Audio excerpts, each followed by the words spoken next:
Hi, I'm Ben. And I'm Josh. And this is the Bad at Magic podcast, a podcast about games, life, and other things. And welcome to episode 147. So, Ben, have you ever played snooker? With you in the Bahamas? Did we really play snooker, or did we just have two sticks on an enormous table? And not really, no. The answer is no. Yeah, me neither. I know nothing about snooker. I'm glad you don't either. But apparently, there is such a thing called a maximum break, also known as a maximum or a 147.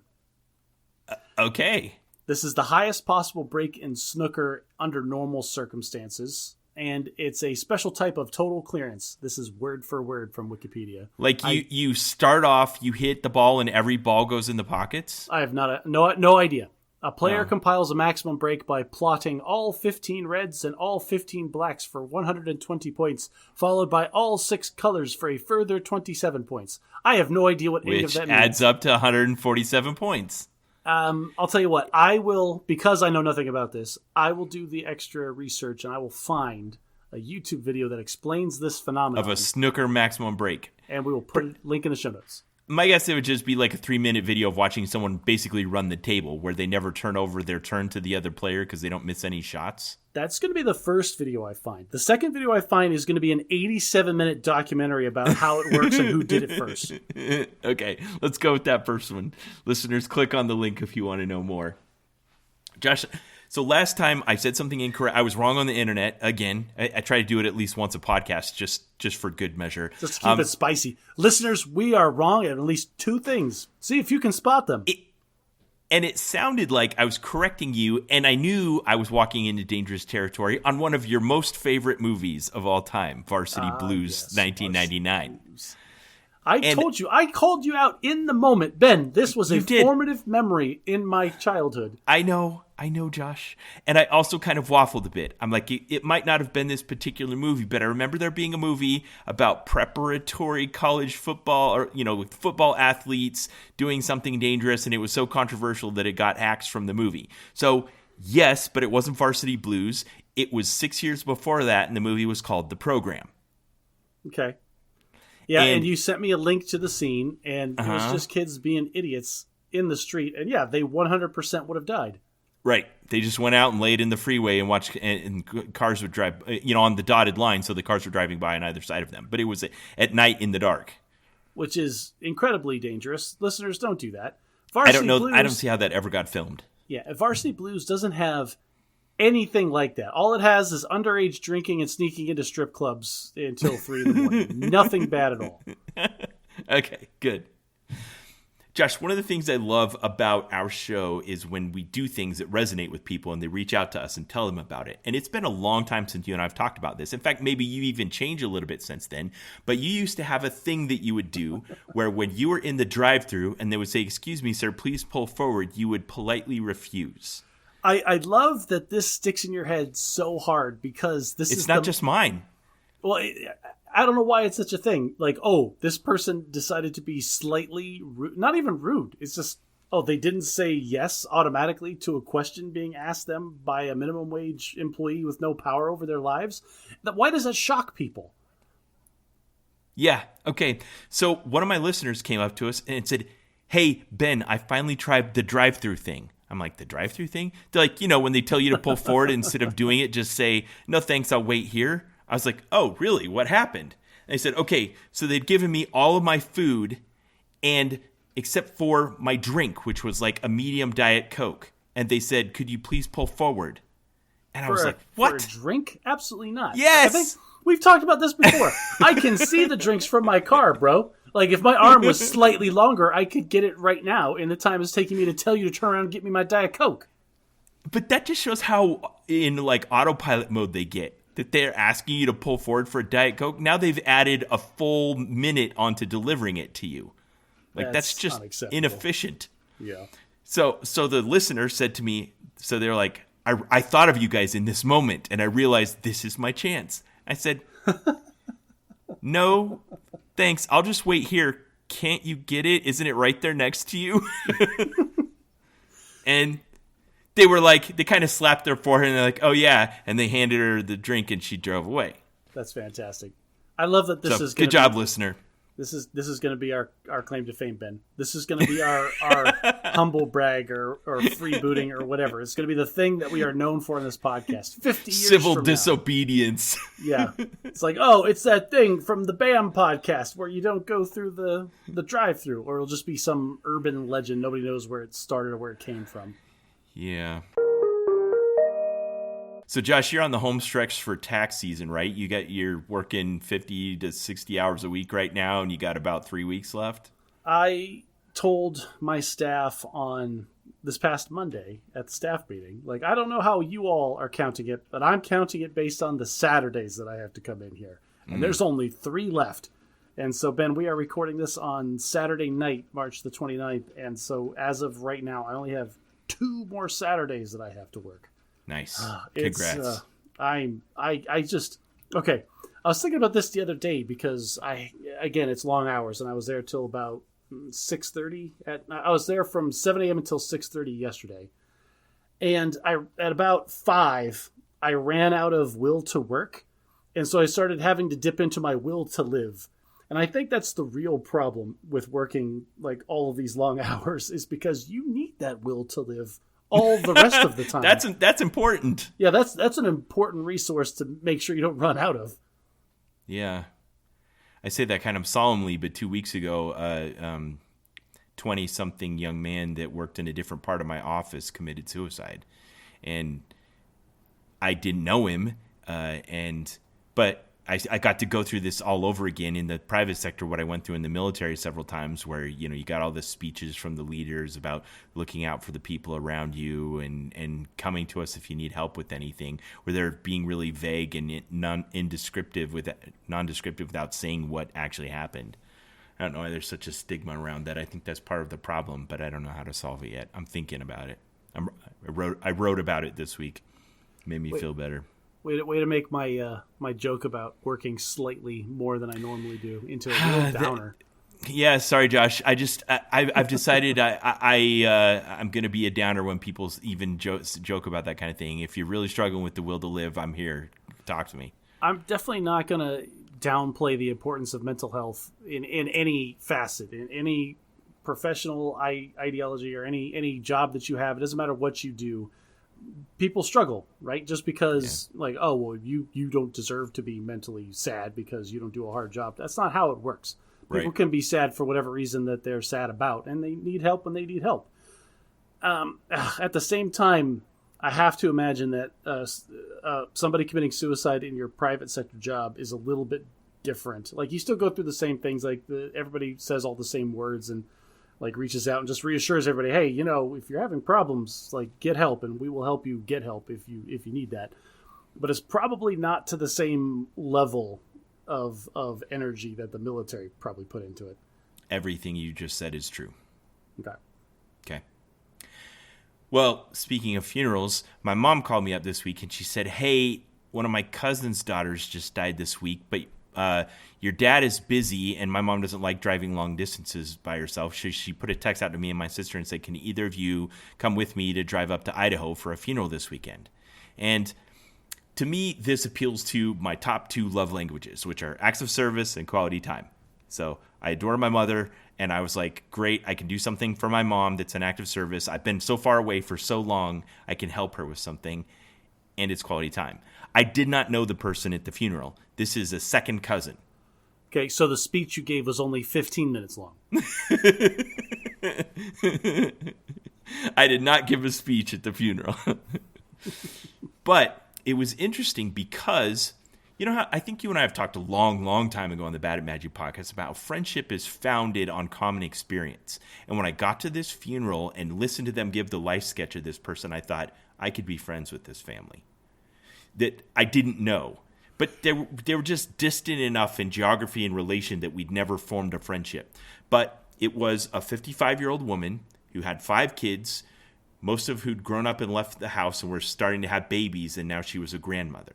So this is someone almost my same age with the same, similar number of kids to me, and now starting to become a grandparent.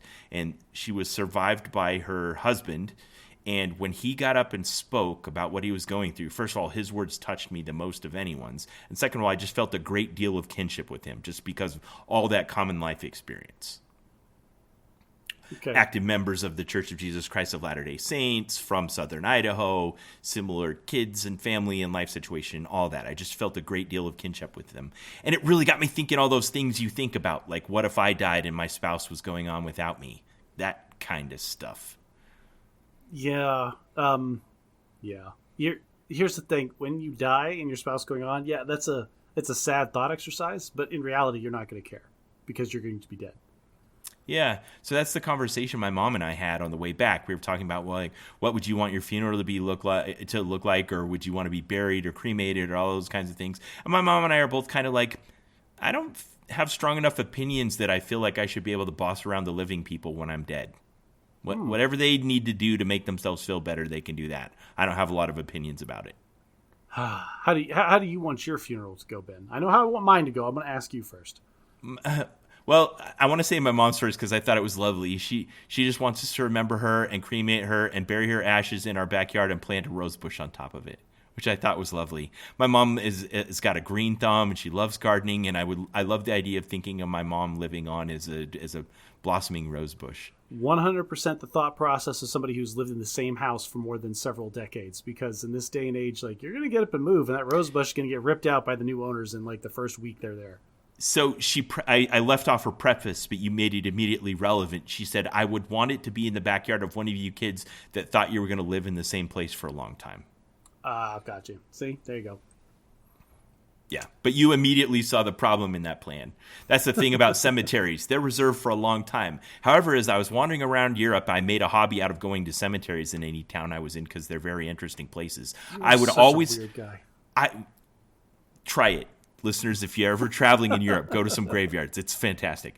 Anyway, I always made a habit when I was wandering around a graveyard to just kind of keep a mental tally of the oldest headstone I saw. Okay. I was just like, how far back does this go? Europe is a much older civilization location than the United States of America, and the oldest grave I've ever seen in America is like from the 1800s.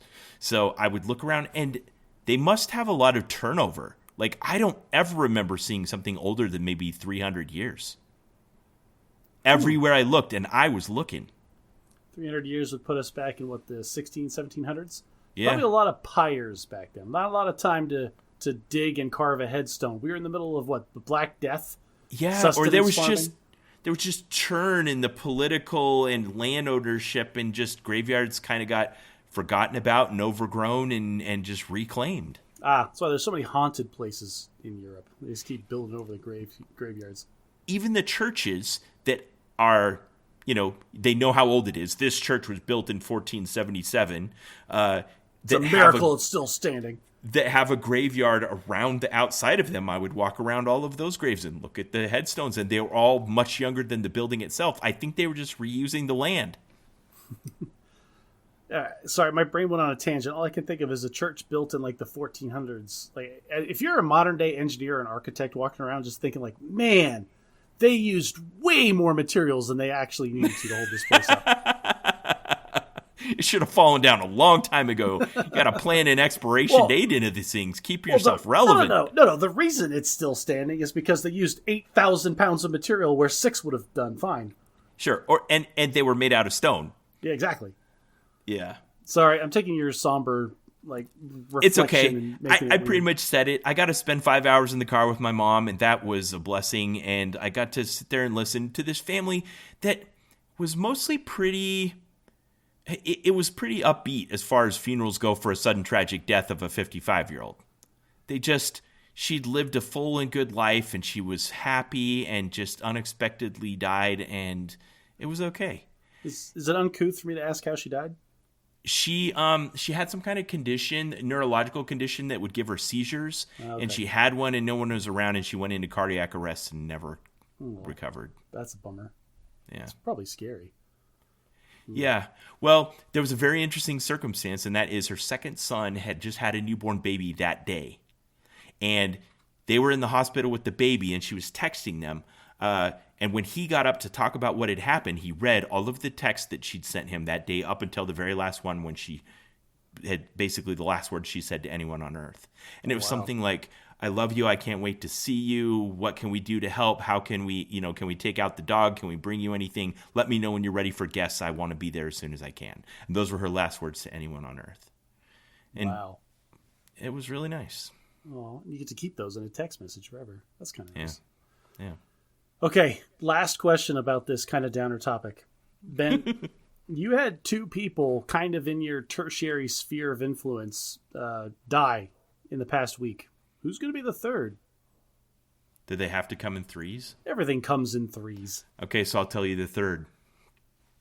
So I just moved. Wait, there is a third? That was part of the reason I had to go with my mom. There was another funeral today at the same time. There was two funerals at this place that you went to. No, one that's was in where your Idaho. dad was. One was, yes. Oh my goodness gracious! I called it. You did. You totally called it. So the third funeral was when we lived in my parents' house for the last year while we were trying to find the house we're in now. Our backyard neighbors were in our church congregation. He was one of the youth leaders. So his daughter had some real serious health conditions, and she'd recently transitioned to hospice, at-home hospice care. And they were just kind of waiting out the clock, and she finally died this week, and they held the funeral for her. Wow. Jeez. That's terrible. All this death is following you around, but I totally called it. I know. So I was at the funeral, and you sent me a picture of you inside of a church. And I'm like, what the heck on earth? Josh never goes inside of churches. Was there a funeral for you two? But then I saw the drum set, and I was like, that can't be right. It's one of those new agey churches with a full rock orchestra or something. Do the rock orchestras play during funerals? I mean, at a good funeral. No. No, I did not attend a funeral. My brother-in-law is part of I'm going to call him out, Pro Musica Arizona. It's a not-for-profit, like amateur orchestra and choir that puts on concerts a few times a year, and we are patrons. Nice. Link in the show notes. Yeah, it only burned mildly being in the church while I was there. Was it a good concert? Yeah, it was really, it was called Creation by some dude. There was no intermission, which was kind of rough, not going to lie. And there was no clapping between sets. It just kind of flowed the whole thing like one point to the next. It was supposed, this artist had come up with this idea of how it was going to flow from, the creation of the universe to our daily lives and our daily struggles through music and Latin singing. And it was good and artsy. I didn't like how it went from the creation of the universe to Let There Be Light to the Song of the Lion. It's like, I guess we're just going to skip all the dinosaurs and go straight to madness. So we're skipping 40 million years of history here? Well, I mean, the thing is called creation, so I guess we are just going to skip the stuff that was created already dead in the ground, ready for us to extract for resources. All right, so even if you have a problem with the underlying message, can you just like listen to the music? Because most of the time you can't understand the words they're saying anyway. Oh yeah, it was good. It felt very big and grand. Like there was parts in the music where it would build to this crescendo, but then they would just keep going. You're like, oh, this is not the crescendo. This is just the new level. This is where we're at now. Yeah. All right. Nice. Well, you and I both spent some time in a church today, this Saturday. I want to do a Bad at Tech segment, Josh. I had an experience this week that I want to kind of give some context for. So We're right on the verge as a society as transforming something we've done the same way for a long time, and that is our experience in a checkout in a retail environment, which is you go into a place where they have stuff on shelves, and now you need to bring it home, but you have to show it to somebody and they have to tell you how much it costs. And then you have to give them that much money and you bring it home. That's fine when you're buying one thing, like there's no transformation really needed for that. But when you're buying multiple things, like when you go to the grocery store and you leave the store with 100 items, it's time consuming and kind of a bottleneck. So when I was in Europe, when we got to Italy, the closest grocery store to us was a place called Esselunga, which is German for long S. I don't know why. But anyway, if you sign up in Italy and going to a German grocery store, then you're buying from the wrong place. It's European. So, well, it was as Italian as can be. Like they had a pasta aisle bigger than most American cereal aisles. And they always made you put on gloves before you handled any fresh produce. They would like slap your hand if you tried to. Oh, really? Yeah. Ah, okay. So anyway, those were some quirky things about Italian grocery stores and lots of fresh bread that smelled really nice. Anyway, at the front of the store, if you log in with your frequent shopper card, this is probably part of the trade-off, you can check out a little price gun. And then if you carry the price gun around with you in the store, then you scan the items as you put them into your cart. And then when you get to checkout, you just scan the price gun, swipe your credit card, and walk out of the store. We had this. We had this in the U.S. I tried it a couple times at my local grocery store. Why do you use past tense? Because it's gone. They got rid of it. What happened? It was terrible. And we stole Why from was them, it terrible? I think, ridiculously. I think it was terrible because every time...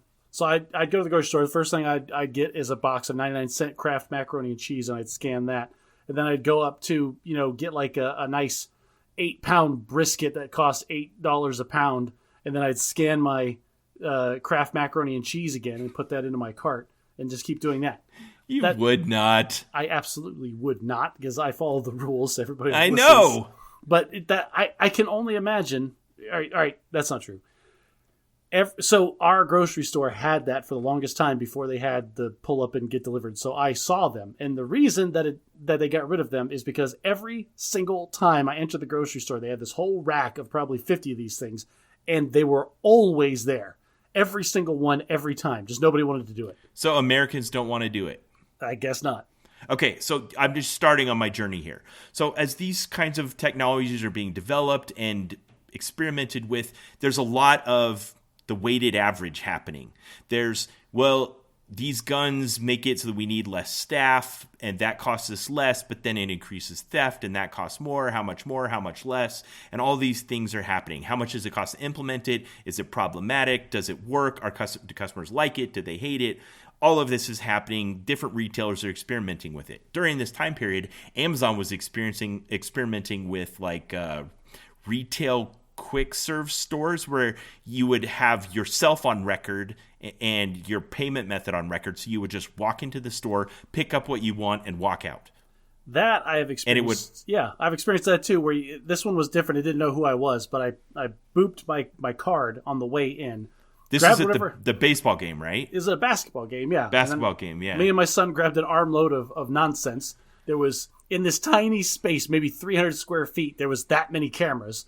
And then we walked out and rang us all up for everything we bought. Yeah, and that kind of thing only has to be wrong like once before you're just completely suspicious of the technology. So from the technology side, they got to be rock solid on their assurance. Yeah. I've tried this in Circle K or 7-Eleven where they'll have, instead of like a self-checkout that's where you scan the barcodes, it's different. There's just like a plain white countertop, and you just put down your armload of things, and there's a camera looking at it, and from the visual interpretation of what it looks at, it puts all that on a receipt. You say, yeah, that looks good, swipe your card and walk out. Yes, I've used those too. Yes, there was we went to a play once, and they had like a play of all places. This was a temporary concession stand. They had the same thing set up. Grabbed a handful of things out of the fridge, put it in a marked square. 2 seconds later, it had everything rung up, and I booped my card, and I walked away. Sometimes when I hear Gen Xers talk about this, they always talk about the opportunity cost of the lost social interaction. Guys, if you're listening, get over it. This is not a necessary part of society. You don't have to talk to a human to buy things anymore. And I don't ever want to talk to anybody ever anyway, for any reason. Me either. But if they want to talk to somebody, they can stop and talk to a clerk. Like, great, talk to somebody. But if you want to talk to somebody, go get a dog. Like, we don't want to listen to you. If we can find out a way to reliably make it so that I save time and have less human interaction, less prone to error, and it's easier for me, I will take it. I don't care if I hear the whining and complaining about, well, if I'm going to do their job for them, then I should be getting paid. Like, honestly, it's not. You're getting something in return. It's easier. Up. It's faster. It's more reliable. It doesn't require waiting in line. We only have people in jobs because we haven't figured out how to replace them with robots yet. And if you... That's not even a joke. Stop laughing. Like, look around all of society. The only reason people are working where they're working is because we haven't figured out how to replace them. I was listening to another one of the podcasts, and he went to a thing. I don't know, it was a robot that like makes you a cup of coffee, but it kind of makes a little bit of a production of it where you can see it making it and it spits it out to you or whatever. they've had machines that spit out cups of coffee for a long time, but then it had like the payment system where you scan your card, and for some reason they hadn't disabled the tip routine. No, that's not for some reason. That's for a very clean and clear reason, is they wanted more money. Tipping culture's got out of control, Ben. Everybody's asking for tips. If there ever were a sign that tipping culture had reached its tipping point, this is it. Is a robot asking for a tip? Yeah, that's pretty bad. Anyway, I haven't gotten to my point yet. So you've got store-issued guns. You've got self-checkout where you scan it across. All these have problems, just like different types of freeway interchanges. Some of them, it's like the traffic flow or the failure rate or whatever. These all have problems. You are dangerously close to having me go down my double diamond interchange like tangent. Don't get me started on that. I was thinking of the double diamond interchange. Anyway, when we came back to so we went to England and they also had it. It was the same kind of thing, store issued scanner. Their safety method was slightly different than the Italian store. Both of them would have basically an occasional random audit of your purchases. You randomly get pulled out of the line for a TSA pat down. Yeah, well, in Italy they would just make you scan every single thing in your cart and check to see that it lined up with what you'd scanned with the gun. Completely non-attributional, just like boop, go over there. When you went to check out. Gotcha. And you had to do it. And I don't know what they did because I never had an error, but if there was a discrepancy, I don't know, they give you like a one out of 3 strikes against being able to use it. You're in Italy, dude. They take you out back and whack you. That's what happens. So in England, it was the same kind of thing. If you booped and you'd been selected for a random scan, they'd send over the person that looked like they were monitoring the self-checkouts, and they would randomly scan 10 things in your cart. And if they were all on the receipt, then they let you go, and you got a green light for another 10 times or whatever. They don't want you to know what their schedule is so you can't cheat the system, which is fine. I don't care about that. Whatever rules you want to come up with to feel like you're doing to keep people honest. It's enough of what you're talking about there is an audit. It's just enough of a deterrent to keep away the normies like you and I that might be slightly tempted every once in a while to jack a candy bar. It keeps us in check. The people that are going to steal regardless of what you put into place, but you have to have something so it doesn't go crazy. So after 5 years in Europe, I came back to the States and the stores don't have it anymore. I don't know why Americans don't like it. They won't use it. Except for one of the big box stores, one of the warehouse clubs. Okay. Sam's Club. Gross. And so when we were deciding like, hey, we finally got a big enough family. We've been away for so long. Let's get a membership to a big box store. Do we go to Costco or do we go to Sam's Club? And we were roughly equal distance between them. And listen up, Walmart executives. This was the deciding factor. This is the reason I go to Sam's Club instead of Costco. Because they have self-operated price scanners. Okay. I see where your loyalties lie. It's the only deciding factor. I prefer Kirkland's signature brand things, and I hear of things at Costco I want to check out and try, but until they get handheld price scanners, I'm staying at Sam's Club. Period. End of story. Why buy 1 jar of peanut butter when you can buy 5 gallons and save 10 cents on the unit? So it was relatively new. It felt like right at the time we came back to the States, this was just being introduced at Sam's Club. But instead of incurring the cost of maintaining a rack of scanners that you check out the front of the store, they made it an app on your phone. Perfect. Everybody's already carrying a scanner. So I've used this once a month for the last 4 years, and over that time period, I've seen updates to the app come out. Okay. And you can tell what happened behind the scenes that caused this update to the app. At one point, they added audible dings when you successfully scanned a barcode. Yep. That's important. You got to have some kind of feedback to know that you did it right, or else you're going to stand there like an idiot trying to scan it 15 times, or you end up with 15 of them on your receipt. Or there were people saying they scanned something and you can't prove that they are lying or telling the truth. It just, you make a change to the software. Or some executive was down there on the floor when some 85-year-old old lady was like, I've scanned this 16 times and it won't go. Man, it has gone, I promise. I don't think those are the target audience because they're always trying to incentivize this. There's posters up for it in the store. I get emails about it. They're always trying to get you to sign up. Try this, try this, try this. Do you get a discount for using it? No. What's your bonus? Well, then what's your incentive? I bypass the line. If I get to the end of the store and there's lines 3 deep, I walk right past them and out of the store every time. Do you flip the bird to everybody that's standing in line too? Like turn around and laugh at them? I would every time. They've gone to the point where they've created this thing that's hanging from the ceiling that shines down a light on you. So it's like a tunnel you walk through. So all the people who are waiting in line can watch you walk through the tunnel past all of them when you do this. Ha ha, peasants. I'm out of here. I don't stand in lines. I'm too good for that. I don't know why they're trying to incentivize it so heavily. There must be something that they find it makes more loyal customers like me. No, they want to fire every checkout person that they have and every bagger. Anyway, during the course of updates to the application that were made, one of the ones they added was this running counter of how many items are in your cart. Okay.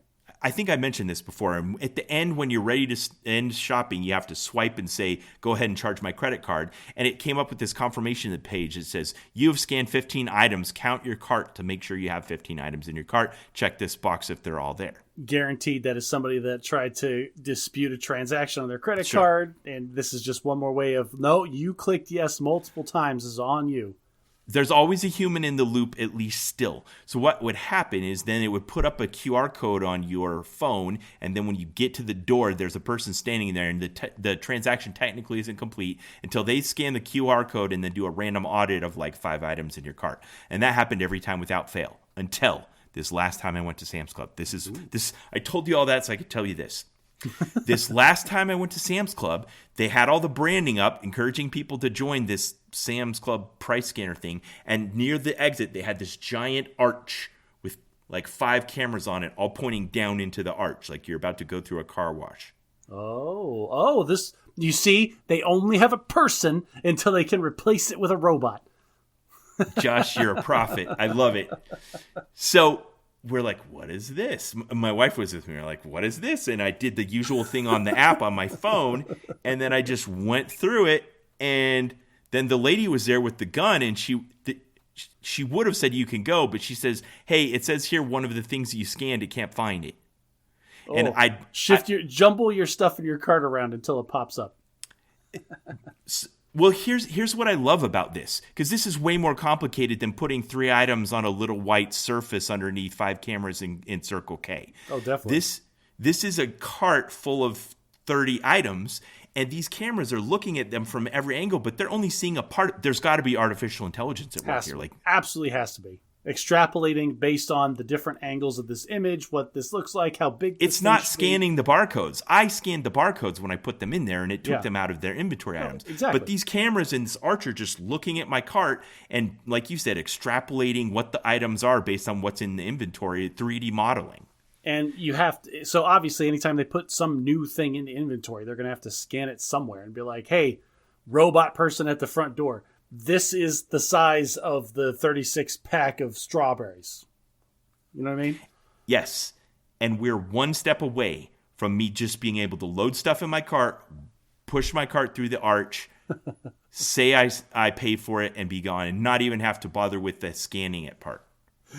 And I am so in for that. This arch with the cameras. Oh, what is this new thing? What is this new thing? I'll tell you what this new thing is. This is $28 an hour cheaper. That's what this new thing is. This is the robot that will replace that lady right there. Yeah, this is the OJT, the on-the-job training period for this arch, and Linda over here is going to make sure that it gets it right. I'm real curious why this failed in your local store, because I love it so much.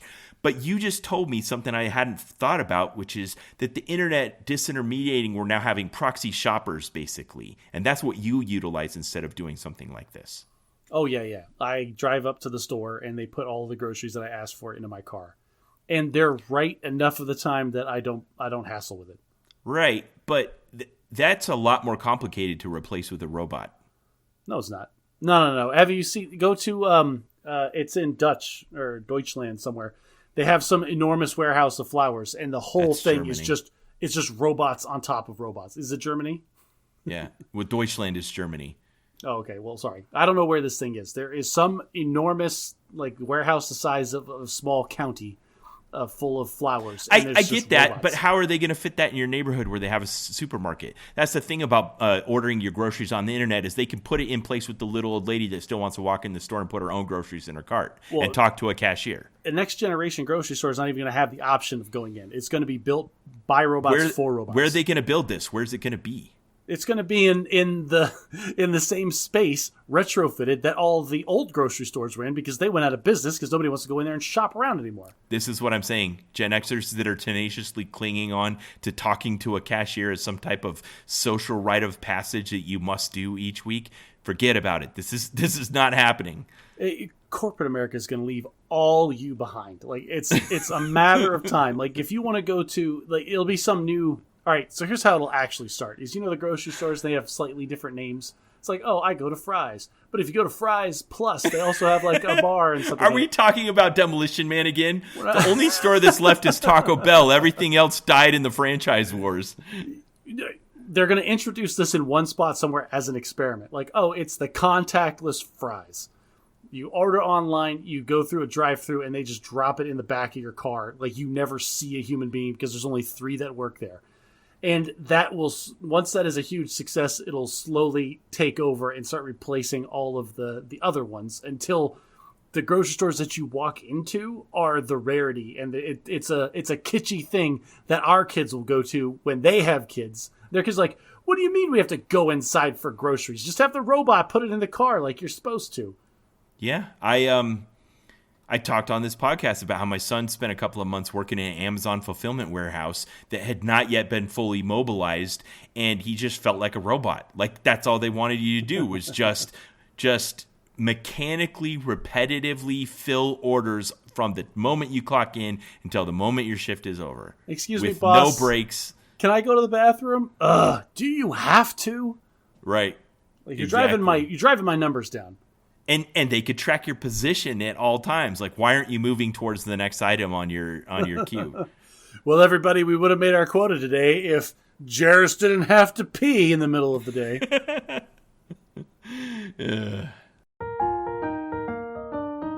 I want to do a segment where I'm going to call Bad at Allies. I know we've kind of steered clear of the chaos of the new Trump administration here in 2025, but there's something that happened this week that we need to talk about. And here's the angle I want to take on this. I feel it's our solemn duty here on the Bad at Magic podcast to educate the public on some of the complex governmental issues that people don't inherently understand or think they understand and maybe make a few false assumptions about. Is that one of our jobs? Dude, we are not political scientists. It's not political science. I'm talking about things like classification of secret information. Just like the toe in the water of the military thing and maybe a little bit of IT. Okay, I can get behind that.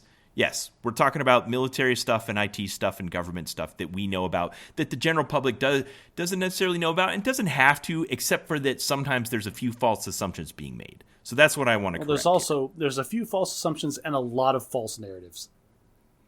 Yeah. Okay. I'll get to that at the end. So the incident that happened was I don't know who I'm telling this to. Everyone that pays attention knows, and at some point in the future, maybe this will become lesser known. But for now, the United States government continued in what's been happening in the Middle East. I'll tell you, when I was in Kuwait, this was going on all the time. Basically, there are some outraged Muslim sects that are trying to influence the political arena in the region and in the world by disrupting trade in major sea lanes in the Middle East area. So there's 2. There's the just north of the Gulf of Oman, there's the Persian Gulf, and there's the Straits of Hormuz there near Iran and Oman. And then way to the south near Yemen and Ethiopia is what's called the Bab el-Mandeb. It's wider than the Straits of Hormuz, but it's this narrow shipping lane through which a great deal of the world's commercial traffic passes. Oil that goes to China, goods and services that have passed through the Suez Canal from Europe and to Europe, from the Far East, and a lot of that's happening. And some extremist groups in Yemen, probably with a little bit of cooperation from their government and definitely with some enablement from the Iranians, are frequently firing missiles and things like that out into the Bab el-Mandeb to just disrupt traffic. And frequently the civilians are harmed, trade is disrupted, and they get the attention that they wanted for doing this. So this area of the world is called United States Central Command by our military organization, and the 4-star that's there has some military assets, and we've committed to helping defend that area. So we send Navy ships into the area, we have air patrols in the area, and we're doing what we can to try to prevent the Houthis from disrupting trade in the Bab el-Mandeb. So far, so good? So far, yeah. Okay, so the new administration comes in. Donald Trump becomes commander-in-chief of the United States military again and appoints Pete Hegseth, Fox News weekend host, as the Secretary of Defense. And now he's in charge of this on behalf of the president as the commander-in-chief of the United States Armed Forces. Yeah, that's just... all right, so... Listeners, I'm trying not to get too political. I don't want to get political either, but I'm going to throw this out there. If you're having trouble following everything that Ben is talking about, just imagine being the guy that's put in charge of this stuff. If you think it's easy, that's because you're at the peak of Mountain Stupid on the Dunning-Kruger effect, and you haven't realized how intricate and important this crap is. So we have forces dispersed around the region, both in Africa and in the Middle East, that can kind of see what's going on down there. And we've been collecting intelligence on who the leaders of this kind of thing are, where they're located, where their bases are, where their forces are, where they're storing their ammunition, all that kind of stuff. This is intelligence. And this kind of intelligence is highly classified. The fact that we know... Highly classified. The highest classified. Yeah, this is top secret. Absolutely. Like, most of the time, all right, so secret things are secret because we don't want other people to know. Top secret things are the ways that we find out the secret things. Exactly. You said it so elegantly, I'm going to say it again for no reason. Because if people know that we know certain things that they know about our methods, maybe they know about spies that we have or satellites that we have looking at them, and they can prevent us from knowing. So... Anyway, the Trump administration's in. For whatever reason, they decide they want to flex their muscles, escalate a little bit, and kind of conduct an attack against the extremists in Yemen that are conducting these attacks against commercial vessels in the Bab el-Mandeb, and they authorize these attacks. Well, somehow... What a poop show this whole thing was, Josh. All right, this is where I want to take over for a second. Because, okay, go ahead. I can't even. So we have a group of people who are in charge of very important, very complicated, very nation state level important stuff.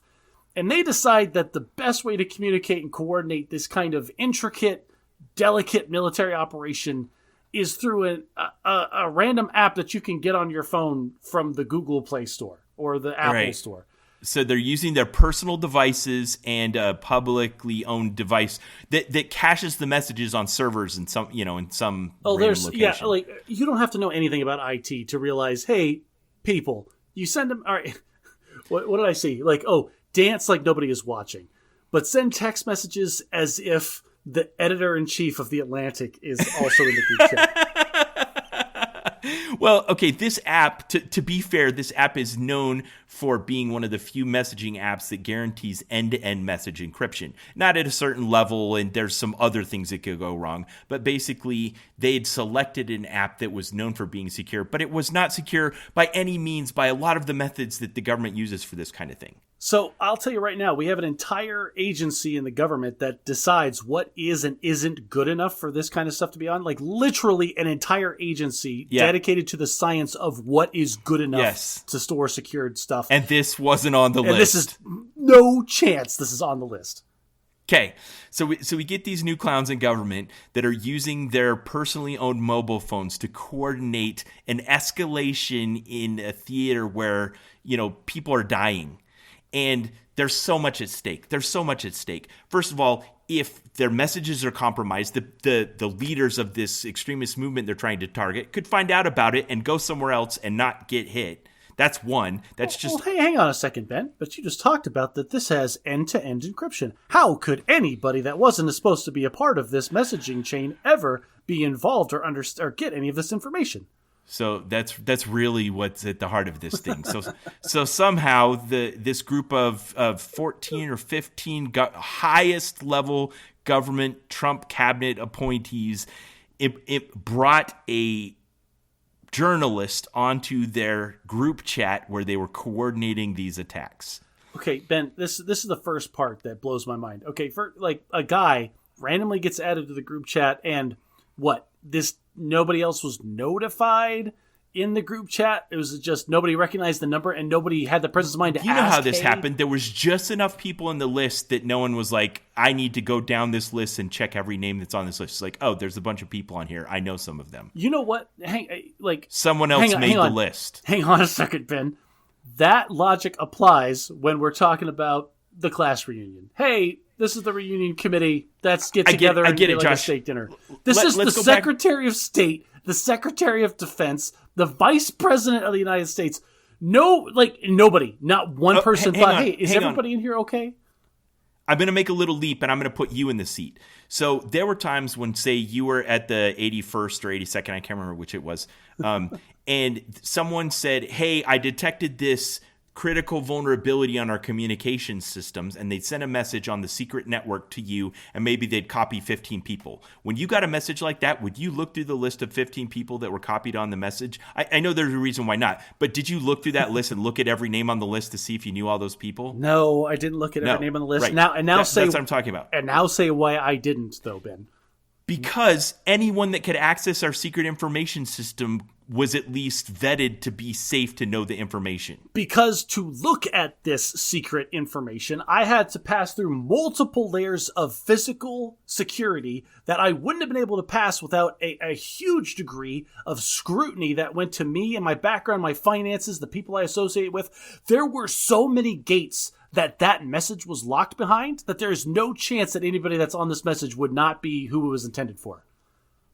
Right. So the technology. So listeners, if you don't know anything about the way the government processes secret information, I want to give you a great degree of assurance. We do not transmit information on any kind of system where you can accidentally add someone that's not cleared to the messaging thread. It's not possible. It's not, and not like it's hard. Like, oh, it's not possible. You mean it's just really difficult? No, there is no physical, mental, mythical way. There is no hypothetical way that it could ever happen. Right. It's designed that way. I could type in your email address in the carbon copy line of a secret message, and it wouldn't go to you because it's on a completely separate network that isn't even connected to your email server. Not only would that email get rejected immediately, there would be people that would show up at your house within the next 20 minutes to clear out every scrap of digital media that you owned and then arrest you. Why are you typing commercial email addresses into secret messages? Yeah. Yeah. But again, that doesn't matter. It can't go there. It's not connected. So the fact that they were using a commercially available app on personal cell phones to coordinate these attacks is on another planet. I want to establish how on another planet this is. The DoD strategy for operations in the information environment says our ability to gain and sustain advantages at times and places of our choosing are critical to successful operations in the information space. We must protect information from external threats and ensure that policies are strictly followed on handling of classified and sensitive information within the department. Josh, guess who the signatory is on the document I just quoted? Guess. I don't want to. The Secretary of Defense? Yes. Oh. This is the Secretary of Defense's policy on DoD strategy for operations in the information environment. Okay. So that's two points of this whole thing. Like, because people, listeners, if you can't tell, Ben and I are a little upset about this, and that's because we both spent a career working with secret stuff, and we know how protected and hardened it is against external threat and attack. But it's not hardened at all if you're the guy at the top of the pyramid and decide, who cares? I'm going to do whatever I want. It's a pain in the butt to use all that stuff. I'm just going to use my mobile phone. Yeah. Oh, I don't want to go into a special room and have to hand over my phone. I'm just going to say whatever the hell I want, whenever the hell I want to. And so here's the two things. Here's the two problems that I have with this whole scenario. Is one, the narrative that we're getting now, it drives me absolutely nuts, is that, either one, it didn't happen, or two, it wasn't that big a deal. One, yes, it did happen. Two, it is a huge deal. Like, you downplaying it just demonstrates the hypocrisy. Here, and the hypocrisy is my second point, because Ben, you tell me, Ben, what would have happened if you or I, at any point in our career, had been caught leaking secret information to a reporter? They would have. It's happened. I'll put a link in the show notes of the last kid from the Maine National Guard that did this, where he put some secret information on his Discord server, and now he's serving 15 years in jail. Not just jail, but super jail, like federal military prison. Like, no kidding, hard labor. You're going to make big rocks into small rocks. That is not a joke. And the stuff he put out there, it was less serious than this stuff that was on this Signal chat. And we only know about it because they accidentally added a journalist to it and sent him everything. And then they had the nerve to try to act like they could make it go away by just calling this guy names or saying that he's not a very good journalist. That's and then downplaying the information until they forced his hand and he released every bit of information that they sent him. And good on him, because I don't release classified information. Listeners, if you have classified information, don't release it to the public. But this guy was left no other alternative. Like the administration clearly demonstrated that, okay, our tactic to deal with this is to turn this guy into a laughingstock, destroy his career, destroy his credibility, and destroy him as a person. And the only bullet that he had in his gun to defend himself was, okay, well, here is everything that I have that proves that I am not what you say I am. Yeah. Well, and he never took an oath swearing to support and defend the Constitution and uphold these rules and laws and committing the training that you have to do in order to get the security clearance that you need to have access to this information in the first place. And on this thread were Marco Rubio, the Secretary of State, Pete Hegseth, the Secretary of Defense, J.D. Vance, the Vice President of the U.S., Tulsi Gabbard, the Director of National Intelligence, and then Mike Waltz, the National Security Advisor, who's the one that added this journalist to it. It's a comedy of errors. When they brought him on and asked him what happened, the question they asked him is, why do you have editor-in-chief of The Atlantic, Jeffrey Goldberg, as a contact on your phone so it was even a possibility to add him into Signal? What do you think the answer to that question is, Josh? Well, the answer to that question is that they're all political snakes, and they all have contacts with people just in case it ever turns into something advantageous for themselves. I think it's evidence that he's probably colluded with Jeffrey Goldberg in the past. Which is great. Fantastic. With secure messages over Signal. Clearly, because he popped up in there. Okay, but there's one other point I want to make. Okay. You mentioned these. I just want to substantiate what you said. One is there was a lot of hay made over were these war plans or not war plans. You and I both know what war plans are. They're top secret documents where the government has had a whole bunch of really smart people sit around and say, if this bad thing ever happened, here are the guns and bullets and people that we would use, and here are the actions we would take. And we take all those things and we put them on a shelf. Those are war plans. And listeners, here's the thing. Like, we can hypothetical all day. Ben and I right now on this podcast about like the weapons and the people and the units that would go and do these things. The instant that we assign a time and a date to any of those actions, now we have gone well into the realm of ultra secret. Like that's the kind of thing that just takes it to the next level. So the way this is defined is there's a person that has organizational authority over this. In this case, it's the commander of United States Central Command, which is the joint commander over all of the Army, Navy, Air Force, Marines forces in the Middle East Theater of Operations. He has a document called the Security Classification Guide. I went on the internet. I found one from 2018. It's a little bit dated, but basically it says the commander of United States Central Command says that if these kind of things occur, this is the level of classification that's applied to it, and here's how you protect it. So all right, this is the list that you keep on your desk. Like, hey, if I'm going to send an email, which one of my secure computers do I need to send it from? Does it check these boxes? Yes. Okay, I've got to use this computer. So in the intelligence appendix, it says analytic judgments that depend on knowledge or understanding not available to the general public that originated from a sensitive source are classified either secret or top secret, depending on the source that they were derived from. So that's one. In the operations appendix, it says movement of ammunition, aircraft personnel, units, or comm equipment are classified secret until the movement has occurred, including date and time mission operation begins, timelines and schedules, and all of those things were contained in these messages sent over an unclassified network to unauthorized personnel. Ben, you and I have both suffered under the wrath of marking documents appropriately. At any point in time, was this Signal chat marked for official use only? So In Joint Publication 3-13, OPSEC, it says, any information about military locations and movements can expose U.S. military operations to observation and or attack. Commanders must ensure OPSEC is practiced during all phases of operations. Secretary of Defense Pete Hegseth in this signal chat said OPSEC is green. Like, we've done everything we need to do to protect this. He couldn't have been more wrong. This all just my entire, not infatuation, my infuriation with this whole scenario is the fact that anyone else that had done this would have been burned at the stake, and probably literally. But because we're who we are, nothing's going to happen. Like, if listeners, if you know anybody in your life that at any point ever chanted "lock her up," and they are not screaming for all of these people's heads to also go to prison, then hypocrisy. Then you know a hypocrite. Yeah. Okay, there's one other thing I want to add. Sorry, listeners, about how long this is taking. So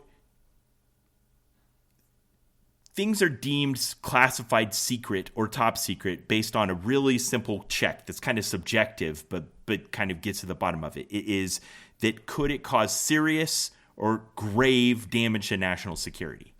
So there's a lot of ways this has damaged national security. It's decreased people's confidence in us. It endangered the mission. It endangered the lives of the people involved. It reduced our allies that share intelligence with us. Do you think they're going to share intelligence with us now going forward, knowing that our national leaders with the highest level of security clearance might send their things over an unsecured chat to journalists? Absolutely not.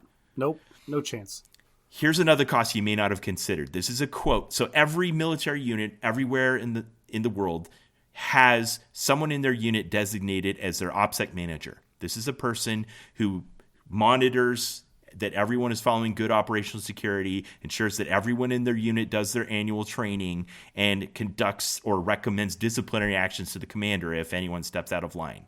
And there was one interview by a newspaper that was talking about all this. Here's a quote from them. Incidents like this make my job significantly harder.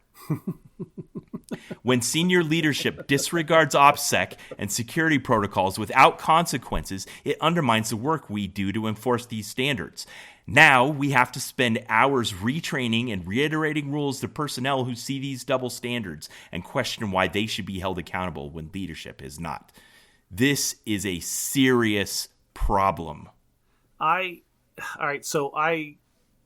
In one of my jobs, I worked in a SCIF constantly. SCIF is, I don't even know what it stands for. Security. SCI facility. It means special compartmentalized information. It's something that's classified to the highest level of preventing listening devices and physical security, this building, thick doors, Faraday cages.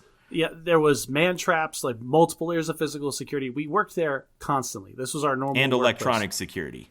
Yeah, the whole building's wrapped in a Faraday cage. Nothing goes in or out, all this stuff. One of the junior kids accidentally brought his phone past one of the physical barriers.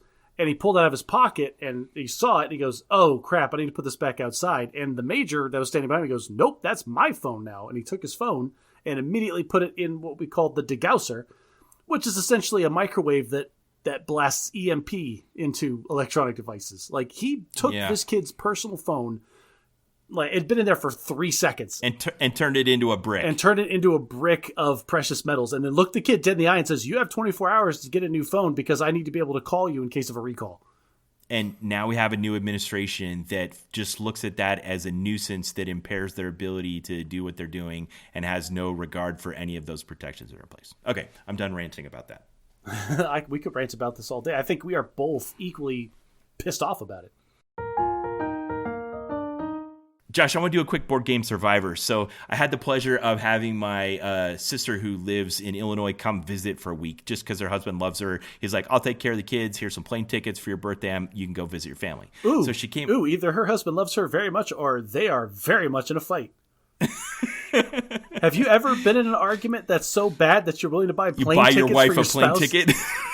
Sweetheart, I hate your guts so bad right now. I want you gone for a whole week. And I'm ready to put my money where my mouth is. I guess the real litmus test of that is, could your spouse hate you enough but also think of something that you want to do bad enough that you don't care? You'd be like, okay, Give me the tickets. Yeah, this feels like, I don't know, like a rom-com. I don't think it's going to be a good rom-com. It's like a direct-to-TV rom-com that happens. Yeah. Anyway, so my sister being around kind of shook things up a bit, and she came over one night, and we were just looking for something to do to hang out and chat and spend some time together. I'm like, went down to my board game closet and pulled out a bunch of games I hadn't played in a while. So I want to do a quick board game survivor on Stratego, Blockus, and Dominion. Stratego is one of my son's favorite games. He Really? regularly takes that to school with him when they have days where apparently the teachers have just given up, and they say, "Oh, bring games, bring blankets, we'll just watch a movie." Stratego's a fascinating game that's kind of, I guess if you were being superficial about it, you could say it's similar to chess, but it isn't really. But it's a game where two players face off on opposite sides of a board with completely equal numbers of forces and armies, like chess, but they are secret from the other player. The thing I love about Stratego is its design is so elegant that since it came out in 1946, it hasn't changed at all. Doesn't have to. It's a cool game. It's just easy to understand, easy to play, and it has a lot of strategy to it. The first strategy is how you set up your pieces. They're numbered 1 through 9, and basically the short rule of it is any lower number beats a higher number in combat, but you don't know what your opponent's pieces are. How do you beat a 1? And that's the elegant thing about Stratego's design. There's one piece called the spy that beats the 1. But loses to everything else. And loses to everything else. You only have one 1. You have like 2 2s and a handful of 3s. Except for bombs, which function as landmines. One-time use only. They kill both things. Right. And you have a flag. You're playing capture the flag, everybody. It's not about, you don't care if you've got 3 guys left and he's got his whole army. It doesn't matter. You capture his flag, the game is over. Yep. Anyway, I played it with my sister. It's not a great game if you want to like have a conversation with somebody. You're just really zoned in, focusing on the pieces. But if you like a game that's similar to chess but doesn't have the, I'm not a fan of chess. I don't like a game where just there's no secret information, no randomness, no the strategy is just in out executing the other person. No, chess has more outcomes than there are particles in the universe. How can you not like chess? Like, oh, I don't think chess is complex enough. There's not enough hidden information. Mm-hmm. And Stratego has even more complexity than chess. It's just moving right along. Okay, cool. I'm okay with that. Yeah. So my son, like when I started playing with him, I mopped the floor with him because I had all of the old strategies that I had when I was 10 years old playing Stratego. He has since outgrown me leaps and bounds. I cannot beat him at Stratego anymore. No. Huh. There was a couple of times where I would the first game you smoke him because he didn't realize that, what do you mean I can just surround my flag with bombs? Like, yep, you can surround your flag with bombs and now you're screwed.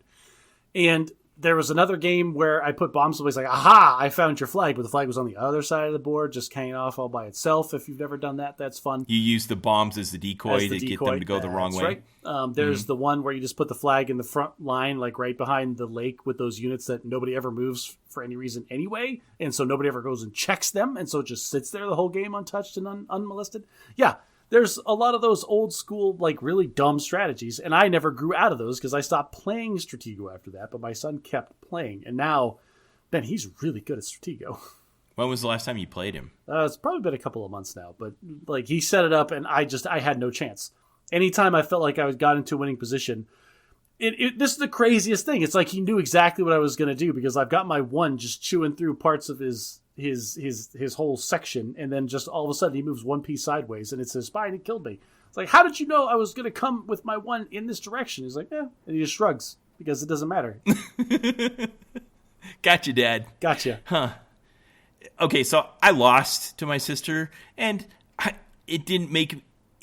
hadn't played it in a long time, and it didn't make me go, I can't wait to play Stratego again. So here's my final recommendation. If the idea of a strategy game similar to chess where you keep the rank of your pieces secret from your opponent sounds appealing to you, go out and buy it. I'm guessing anybody that knows this already has it. If you don't already have it, I don't recommend getting it. We got ours at a garage sale for less than $5. Oh, yeah. I mean, it's been around since 1946 and nothing's changed. It's the exact same board layout. It's the exact same pieces. It's not that complicated. Perfect. Okay. We also played a game called Blockus. Blockus is a 4-player game where the pieces kind of look like Tetris, except there's 1, 2, 3, 4, 5 6 and maybe 7 dot pieces on a giant grid, and you each start in opposite four corners of this square grid, and the goal is to place as many as your pieces as you can on the board, and you have to follow few simple rules about where you can and can't place them, and your goal is to kind of get all your pieces out while also preventing your opponents from getting their pieces out. Okay. And because there are rules on where you can and can't place, you can block or like set up scenarios where they don't have good moves and that kind of thing. Exactly. Okay. And it's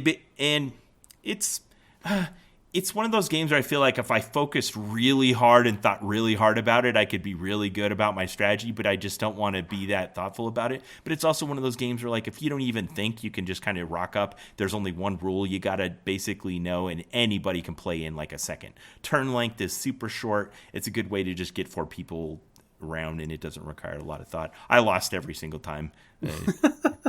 I could be really good at this game if I decided to dedicate thought to it, but I don't want to. I want to play other games instead. There might be good strategies for it out there, but I just don't care enough to even know them. It's fine. Even little kids can play this game. So if you're looking for a game where like grown-ups can play and little kids can play too, it's pretty good at that way. It's colorful. It's interesting. Blockus. If you like Tetris, you might like this as like a game you can play with friends on a turn base. Okay. Can I interject one that we did? Uh-huh. All right, so my kids want to do game night with me every once in a while now, and so we're trying to make that happen, and it's tough. But they wanted to play Ticket to Ride because they played Ticket to Ride once, and I told them what the rules are, and they played it. They really liked it, and so then we came out and did Ticket to Ride again. This is probably if you want to introduce somebody to a board game that's not Monopoly, Ticket to Ride is one of the first games that I reach for, along with probably Fire Agreed. Tower. The Bad at Magic podcast recommends Ticket to Ride. I mean, it's got one of those big seals where it won a German board game competition, so obviously it's really good. Yeah. And it's you're making trains, and it's just color matching, and the turns are super fast. You either draw a card, or you get tickets, or you put trains down, and that's it. Those are the 3 things that you can do in your turn, and it just keeps moving. Go, go, go, go, go. And it's been really fun playing with just 2 opponents. Usually, if I'm playing with 4 people, it feels really crowded and like things get a little tense when you realize that you're competing for tracks with other people. Yeah. But with just my 2 kids, like there's opportunity to like pivot, and then everybody kind of stays out of your way. And so everybody's just kind of firing on all cylinders, and it really is just about, okay, who's got the better long-term game plan? I like it. So there was the last game that we played. I was in the far west. I was the only person on the west coast of the United States building trains. And my son was just eating the east coast. And my daughter got east-west running tracks down the middle of the country. And she won by a landslide because she kept grabbing, she got the core middle area and then just kept drawing the ticket cards, which give you bonus points if you can complete certain routes. And she had easy jaunts like, oh, all I got to do is these 3 trains here and these 2 trains here. Boom. Connected to my main artery down the center of the entire country, and we're good. One of my favorite things about that game that is reused in other games is any game that's built around the accumulation of victory points has this sometimes they'll keep it secret. Like, you accumulate victory points, but your own opponents don't know what they are. But in Ticket to Ride, there's this track that goes all the way around the outside of the board, and as you accumulate victory points, you just keep track, and you can kind of see who's ahead in the game. There's a few things in that game that are secret, like you have the secret missions you're working on that pop up at the end, but for the most part, you kind of know who's in the lead all the way along. Yeah, if you remember to do that, which we never do. So it is, we look at the board and we kind of got a feeling for who's in the lead, but we don't keep track. Okay. But I think that's good. It adds a good element to those kinds of games that make them accessible. And good games like that will also have some kind of catch-up element. And I think that's what that is, those secret missions that you have, that if you complete them, you may be back far, but then all of a sudden you can take a big jump ahead. Oh, you thought I was in last place, but little did you realize I had the Los Angeles to New York route, which I completed for another 50 points. So, after I'd played Stratego, which is simple, been around since 1946 and relatively accessible, then we played Blockus and added 2 other people. And then since I had 4 people at the table, I pulled out Dominion. Now, Josh. Oh, yes. There was a palpable moment where my casual gamer sisters looked at Dominion and thought, oh no, he's trying to spring a complicated board game on us. And they got a little bit defensive. Okay. And I just kind of pushed through the defenses and I set it up real fast. I said, here's this. It's super easy. Let's go. This Dominion is a game that looks complicated at first. But I tell everybody that sits down and I teach this game to. So I'm going to teach you the bare basics, and then we're just going to jump right in, because halfway through the first game, it's going to click in your brain. You're like, oh, I get it. And then you're going to have a ton of fun after that. Yep. And Josh, that's exactly what happened. My sisters, who are a little bit defensive, had a great time. We played like 6 hands. We kept switching up the sets that we were playing with, and we almost didn't want to stop. I think something had to interrupt us. Whereas with Stratego, I was done after 1 game. Blockus, I was done after 2 or 3 games. But with Dominion, it just felt like we could go on and on and on, and it just kept getting more and more fun as we were thinking of new ideas and adjusting the sets that we were starting with. And it's got like 7 expansion packs. I mean, that game is just, it's such a rich base of what's actually a really super accessible, fun board game. I love it. 2 thumbs up. Highly recommend Dominion. Try it. Buy it for your friends. Tell me I'll send it to you as a gift. What a great game. Is there a listener to this podcast that hasn't played Dominion? Like, honestly. I don't know. Let's be Maybe. real for a second.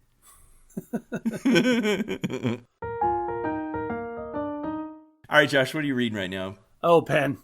I am still slogging through A People's History of the United States by Jeff Why do Zinn. you use the term slogging? Ben, it's nonfiction, and I got the unabridged version like a fool. And so let me talk about my reading habits. Reading in air quotes, because I don't have time. Who has time in their modern day and age? I've got kids. I've got a full-time job. I've got chores. You have a I've got commute. honeydew That's list. what you have. I don't have time to sit on a couch with a physical thing with words on it and then translate those words into thoughts into my head. My wife reminds me constantly that I am an abysmally slow reader. So instead, I have to have someone else with an eloquent voice pipe them directly into my ear holes. That way, and then you play it back at 1.5 speed. yeah, and then I'm a super fast reader. But I can listen to and then ingest books. That's the thing. I'm not reading. I'm ingesting books when I'm doing the laundry, when I'm driving to go to work, when I'm driving home from work, when I'm going to pick up the groceries. Just random things that I'm doing that doesn't need the most of my brain. I can just listen to the book.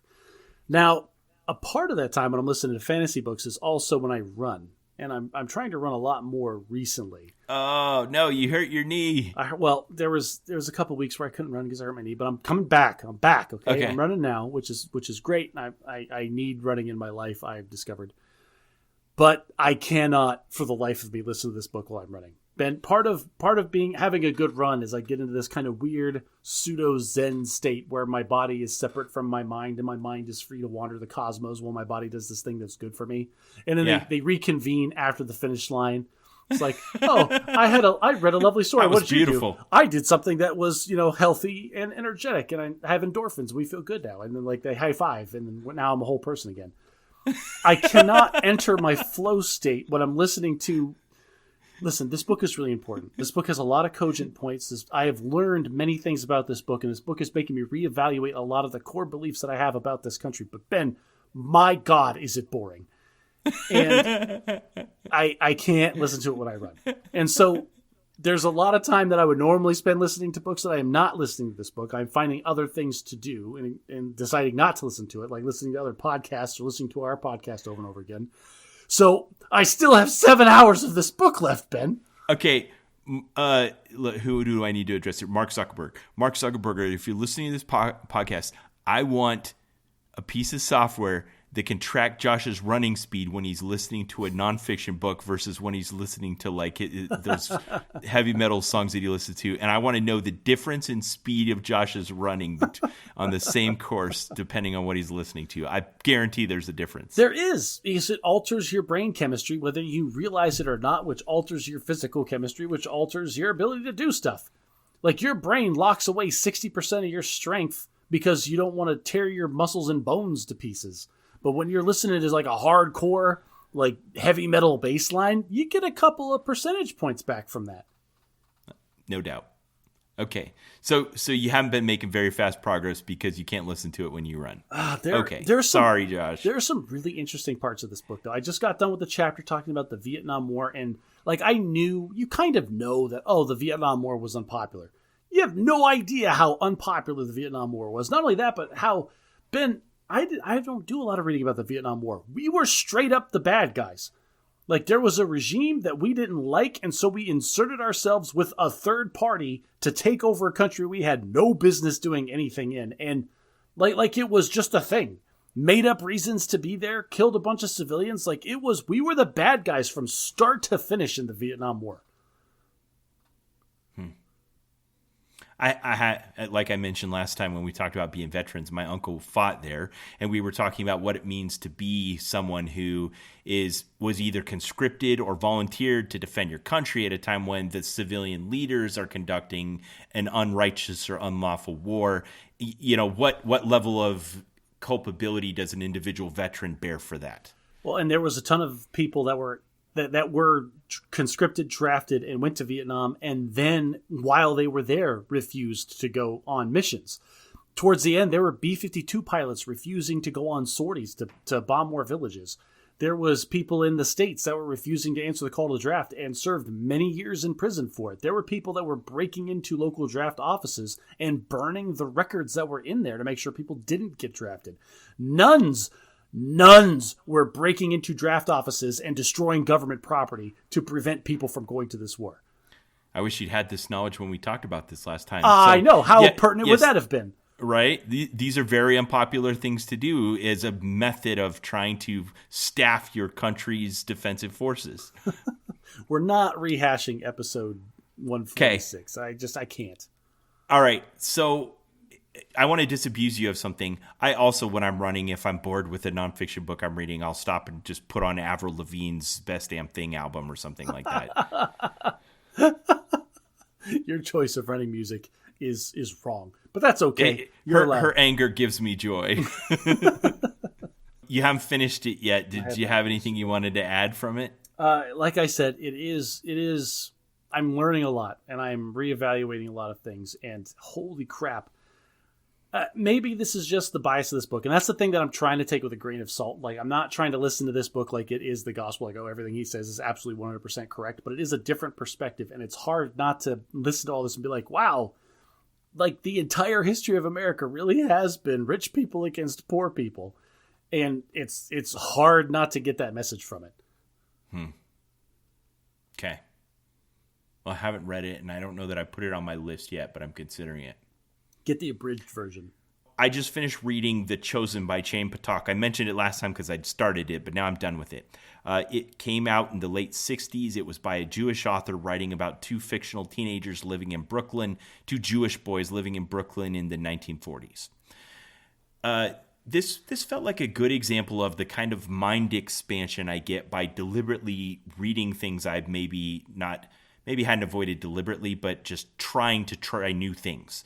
Choosing women authors, choosing Jewish authors, choosing time periods I normally avoid. And I just realized how big of a blind spot I have about the Jews and how they feel about the Holocaust and the creation of Israel. And that's what came in the climax of this. Okay. Basically, these two, the authors set up this situation where these two boys, one family was Orthodox, Hasidic, and the other one was just kind of observing Jew, but not Orthodox. It became friends, and then when the end of World War II happened and all of these secrets started spilling out of Germany, there was this massive upheaval happening in the Jewish community. It was, I just never considered this before. Basically, Europe had been the center of the Jewish world just by it being the preponderance of people before World War II. And then suddenly, in less than a decade's time, there was this massive shift of all the poof, like 6 million lives were extinguished. Okay. And now what do we do? and the community kind of grappling with this, mourning it, and then considering the implications of it, maybe even having a kind of theological self-examination over it. And what I didn't realize is there was this massive schism in the Jewish community when the British proposed standing up a Jewish nation in Palestine following the end of World War II as a way to try to help rectify what happened during World War II and maybe prevent it happening again in the future. And the Orthodox Jews, there were some that were very, very against this because they felt that the gathering of Israel was supposed to be theologically driven, initiated by God through a prophet and the Messiah. Not necessarily a political science maneuver. A bunch of Gentiles voting for them to go back together to the promised land. So this is... like, I'm not anti-Semitic. I'm not. Period. Dot. Like, that's the end of that statement. At the same time, I can have that thought in my head and at the same time think that it's a little messed up that 3 countries that had absolutely nothing to do with the Jewish faith and or the people in Palestine just deciding, hey, you've lived here your entire life and so has your progeny back from, your ancestors. Leave. This is not yours anymore. We have decided from on high that this is now belongs to somebody else. Yeah. And take the whole Jewish portion out of that. That's really screwed up for anybody.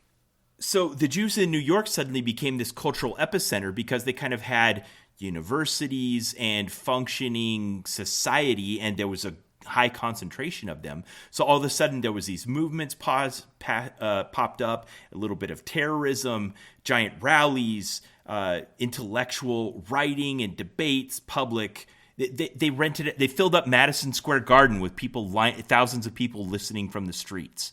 Like this was all happening in New York City where they're debating what to do. And the author, Chaim Potok, kind of teaches you all this through the eyes of 2 teenage boys whose friendship was strained during this time period. Remember when I asked you if this was historical fiction and you gave me crap? Yeah. It was like, oh, it's not dealing with any historical stuff. I just said I was still unclear on what it meant for something to be historical fiction. I agree with you. It's historical fiction. This is historical fiction, yes. You got to the big stuff at the end of the book, it sounds like.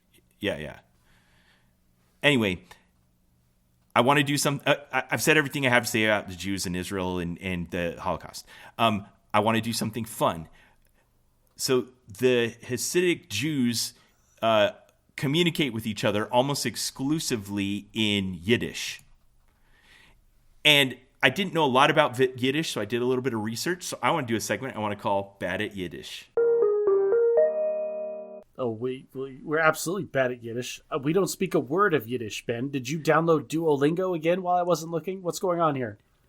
Josh, I love Chef's Kiss that you just said we don't speak a word of Yiddish because I guarantee you speak a word of Yiddish and probably at least 10. So here we go. Fakakta. No, there's no chance. Yiddish is a German Hebrew dialect that started in the 9th century in Central and Eastern Europe with concentrations of Jews there. I'm sorry, did you say the 9th century? You're talking about 800 AD? Yes. Wow, okay. It's typically written in the Hebrew alphabet, but it's mostly German fused with some words from Hebrew and Aramaic and many other languages. At its height, 100 years ago, it was spoken by 13 million of the Jewish people, but the Holocaust really took a toll on the speaking of the Yiddish language. Okay. It almost died. There's been Hasidic and other ultra-Orthodox Jews that have kind of tried to revitalize Yiddish and bring it back, but it's not as ancient as you think. It's, 1,000 years old, but not 2,000 years old or 3,000 or 4,000 years old. Anyway, it's a lovely language full of humor and irony, and it's influenced modern language, particularly English. So I'm going to quiz you. I'm going to give you some Yiddish words. Tell me if you tell me what you think they mean. This is another one of those things where you prepare for stuff, and I don't prepare anything or even look at the notes, so I am zero forethought going into this. Okay, here's your first word. They're roughly in alphabetical order. Chutzpah. Some Yiddish. It's like, oh yeah, but not only in context, the same way that you know a handful of English words, but only in a sentence where you know where it's being used correctly. But this is a special word because we can explain it in English, but the word itself is so good that you just want to use that word. Well, yeah, you just want to, because it embodies something that's intangible. So what would you say chutzpah means? I would only ever say chutzpah in a context or a situation where I want to put both my hands at my eye level as fists and be like, well, because he's just got the chutzpah. Like, you just got That's right. Just the fire, the drive, the something. A bold self-confidence. Yes, exactly. Okay, good. Here's the next one. Kanipshin. As in, she had a Kanipshin fit. You cherry-picked all these ones that are just in normal circulation. You said, I don't know a word of Yiddish, and you couldn't have been more wrong. Yes, Kanipshin is something you use when you're looking for a funnier word to say, like she lost her mind. Yes, perfect. Okay, Klutz. Yep, yeah, that's also Yiddish. Okay. A clumsy person. Kvetch. That one I don't know. Genuinely don't know. It's a whine or a whinge. She just kept on kvetching, kvetch. It means whining. Okay. How about this one? Okay. Schlep. Oh, that's when you've got to move from point A to point B, but you really don't want to. Yes, so it's nuanced and humorous. It means to carry something or go somewhere that when it's an inconvenience, usually accompanied by kvetching. Ben, I don't think I walk anywhere. I think I schlep everywhere I go. Okay, here's another great Yiddish term. Schmaltzy. Nope, don't go to that one. This is an adjective sometimes used to describe like maudlin music or overly serious romances. It means overly emotional or sentimental. That was a schmaltzy rom-com. I think an actual Orthodox Jewish person saying schmaltzy probably has a different thought in their head of what's schmaltzy than I have in my head for what's schmaltzy. All right, how about, here's another SCH one, schmooze. Oh, you gotta schmooze, man. Of course. Yep. You gotta lay it on. You gotta put the charisma. You gotta rizz them up. To mix and mingle with the idea of like trying to influence people favorably. No joke, no hyperbole. The reason that my military career was going to go nowhere is you weren't very good at schmoozing. I refused to schmooze. All right, here's another SCH one. Schmuck. Yeah. I mean, we have a lot of words for people like this. They're losers, a stupid, they're jerks, foolish, they're or a-holes. contemptible person. Like, yep. we have a whole... This is why language as a tool is different from language as an art. Because as a tool, I'm just communicating an idea from me to you. As an art, I have so many nuanced colors in the spectrum of describing this jerk to you. And schmuck is just one of those like particular shades that I can use to put a spin on how I want this person to be identified in your mind. And that's what's beautiful about these words and phrases we've adopted from Yiddish. Okay, here's another one. Shtick. Yeah. See? Yeah. We both have a lot of shticks. Your shtick is to be well spoken, well researched, and earnest, very earnest, and just such a nice guy. And my shtick is to be the a-hole that shows up here every couple of weeks to talk to you about it. That's right. Shtick, noun, something you're known for, usually quirky and performative. Oh, performative is all get out. All right, I got three more. Spiel. Oh, man, Spiel. I gave a spiel today, Ben. I have so many spiels. People in my office make fun of me, and they say, oh, is this another one of your TED Talks? A generally long story or speech. All right, how about this one? Tookus. Tookus. Yeah, that's what you say to your kids when you want them to move their butt from one place to another. That's it. But usually in a cheeky way. And finally, oy vey. I have said that out loud. Yeah. So, Josh, here on the Bad at Magic podcast, we are bad at Yiddish. Okay. All right, you got me, Ben. We are on a different part of the Dunning-Kruger curve than I thought we were when it comes to Yiddish. You played right into that one. I loved it. It was perfect. Shirk. Okay, Josh, for our main segment today, it's kind of unexpectedly. We postponed our topic due to tax season, but you had time in you needed a break from people's history of the United States, and I'd sent you an episode of a podcast that you'd listened to, and we started debating it over text, and you said, let's just talk about this on the podcast. Yeah, and now you know why I took time out of my busy schedule to listen to a random episode of a podcast. Like, oh, this is perfect. Okay. I don't have to listen to people's history on my run today. Nice. And it was very entertaining. So let me set the stage. Listeners, I'll put a link in the show notes. This was an episode of Comedy Central, the Daily Show host Jon Stewart's podcast called The Weekly Show with Jon Stewart. And he had as a guest on the show the host of the New York Times podcast, Ezra Klein, who'd recently published a book called Abundance. And so he brought Ezra Klein on to promote his book and also to talk about some of the ideas in the book. And this is two liberals, Jon Stewart and Ezra Klein, discussing some of the ideas in Ezra Klein's book, Abundance. Does that set the stage well enough? It does. And the conversation really is, and I don't know if this is what the book is about, but what I took away from it was like the book talks about a liberal talking about liberal politics and how and why they fail. Yeah, basically how progressive visions are difficult to realize because they kind of want to accomplish all their objectives in everything they do, and they become a little bit inflated and self-defeating. So listeners, link in the show notes. If you want the full context of this conversation, go listen to it. We can't do a full breakdown like we do of a book, because this was a conversation between two very intelligent individuals. So we're mostly just going to talk about the ideas as we perceive them. And that's the thing is like, yeah, these two individuals have ideas. They portrayed them both imperfectly because the human language is limited. And we listen to it as a third-party observer, and then we have our own thoughts and biases on how this all works. And now we are going to talk about it.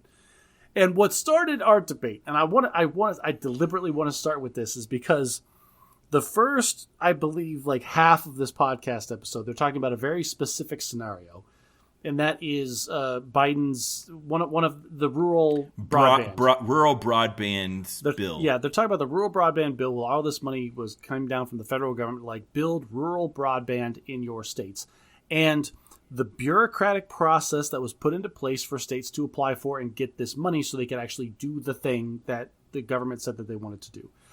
And so it's a discussion about government bureaucracy and how it sucks. The first half of this podcast is just whinging about how bad the government bureaucracy is. And I said to you, and because I had to stop listening to it and send you this message when I thought of it, because I was so proud of myself for coming up with this clever thought. And it was like, I'm listening to this and I'm imagining you just loading these bullets into your libertarian gun. Yeah, those were exactly what you said.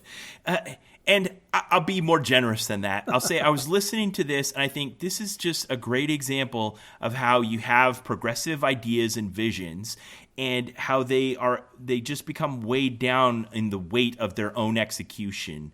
Even though they're good intentions, they just set up obstacles and prevent their own accomplishment. So, and I agree with everything you just said, but let me give you a little more context before we dive into the details. The first half of this episode, as I'm listening to it, I was getting a little frustrated because in my mind, I'm like, yes, the bureaucracy is bloated and yes, it's too slow, but there are reasons, and like, you're not talking about why the bureaucracy is this way. They got to that later. They got to it a little bit later, yeah, but they didn't dive into it. But I'm over here and I realize that I'm being this like government apologist almost in my own mind as I'm listening to this. And that's really like second half of this episode, they start talking about more cerebral, more abstract ideas. And I realized that I really needed to rethink some of the baseline assumptions, because my default position was to defend the government. And he even made this point. He's like, if you're a liberal and this got passed, you should be the one that's the most upset about this not working. Yeah. When you say he, who do you mean? Ezra or John? Ezra said that. Okay, because I like something John said in the course of that conversation where he basically said, you have to keep in mind that these weren't laws that the Republicans tacked onto a liberal bill to make sure that it wouldn't succeed. These are laws that liberals put into a liberal bill that are ensuring it won't succeed. And that's what we need to be outraged about. And so let me put this a little bit in perspective, because, and this is where all right, I wanted to have this conversation with you because I do believe that a couple of the ideas in this book have shifted my frame of thinking enough that I think we can build a bridge. Because famously on this podcast, whenever we have this discussion, it boils down to, I think private industry is the devil, and I think the government is here to save us. And you're on the opposite end of that spectrum. Yeah, that's a fair characterization. And Ezra said something in there that made me change the way that I think fundamentally. And I think this is going to help me going forward and be a better person. And the idea is that we're not on opposite sides of a spectrum, Ben. We're talking about two different independent forces that have their own end states. So, and the biggest one for me was, he said capitalism is not inherently evil, nor is it inherently good. Capitalism is amoral. It is just going to do the thing that it is good at, and it's going to keep doing that. And the government is a completely separate force. In some places they overlap, some places they oppose each other, and some places they don't even intersect. And thinking about it that way changes it, because now you and I aren't arguing on a spectrum anymore. We just have, this was, all right, so there's that analogy where if you took a group of blind men and put each one of them up against an elephant and had them feeling different parts of the elephant, each one of them would describe something different. And they'd all be right, but they'd all think the other ones were wrong. Exactly. And you're at the front end of feeling this capitalism thing. Like, oh, look at these wonderful ivory tusks. What a majestic creature. And I'm on the back end feeling its butt going, this is terrible. What are you talking about? And so neither of us are... And we're both right, but we feel like we don't agree. Exactly. We're just talking about the same thing from different perspectives. Yeah, I agree.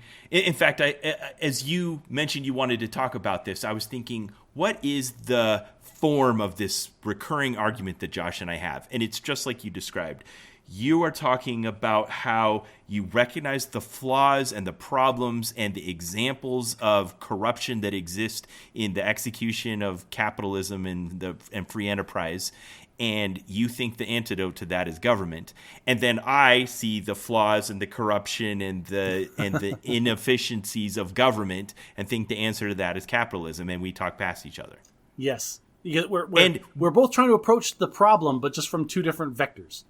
Yeah. And we both are reluctant to admit, but I think if pressed would admit that the other one always has valid points. Like when you send me an example, say, yeah, but what about this example of corruption? I'm like, you're right. Like that. Yes, that's a valid example of corruption in the capitalist system. But here's the thing that we fail at is because either one of us puts up an example, but inevitably they have to be straw men. Like any individual circumstance by itself does not explain the whole of everything that is happening in that sphere of influence. Yeah. And another thing that, like, John Stewart also said, big business is enormous. Like capitalism's gotten to the point where there are these enormous corporations with vast amounts of resources. They were lined up like clowns behind the president at his inauguration. Yeah. Like the 14 richest people in America just showed up to the party and sat there for a photo op. Yeah, exactly. But the organizations that they represent are amoral organizations that have a profit motive. And because they are so big and they have so many resources, we need something on the other end to balance that. The only organization that has the kind of agency or the kind of resources to combat directly in circumstances where it is needed is the government. Like, you talk all the time about, oh, we vote with our wallets, and a lot of times, yeah, you're right, but that's not going to impact the kinds of change sometimes that we really need. If there is a corporation that's dumping so many chemicals into a river that the river is flammable, famously the Chicago River caught fire for several days. Ohio River? One of the a river near Chicago. But like me boycotting that company or deciding to shop somewhere else is not going to change the fact that the river is on fire.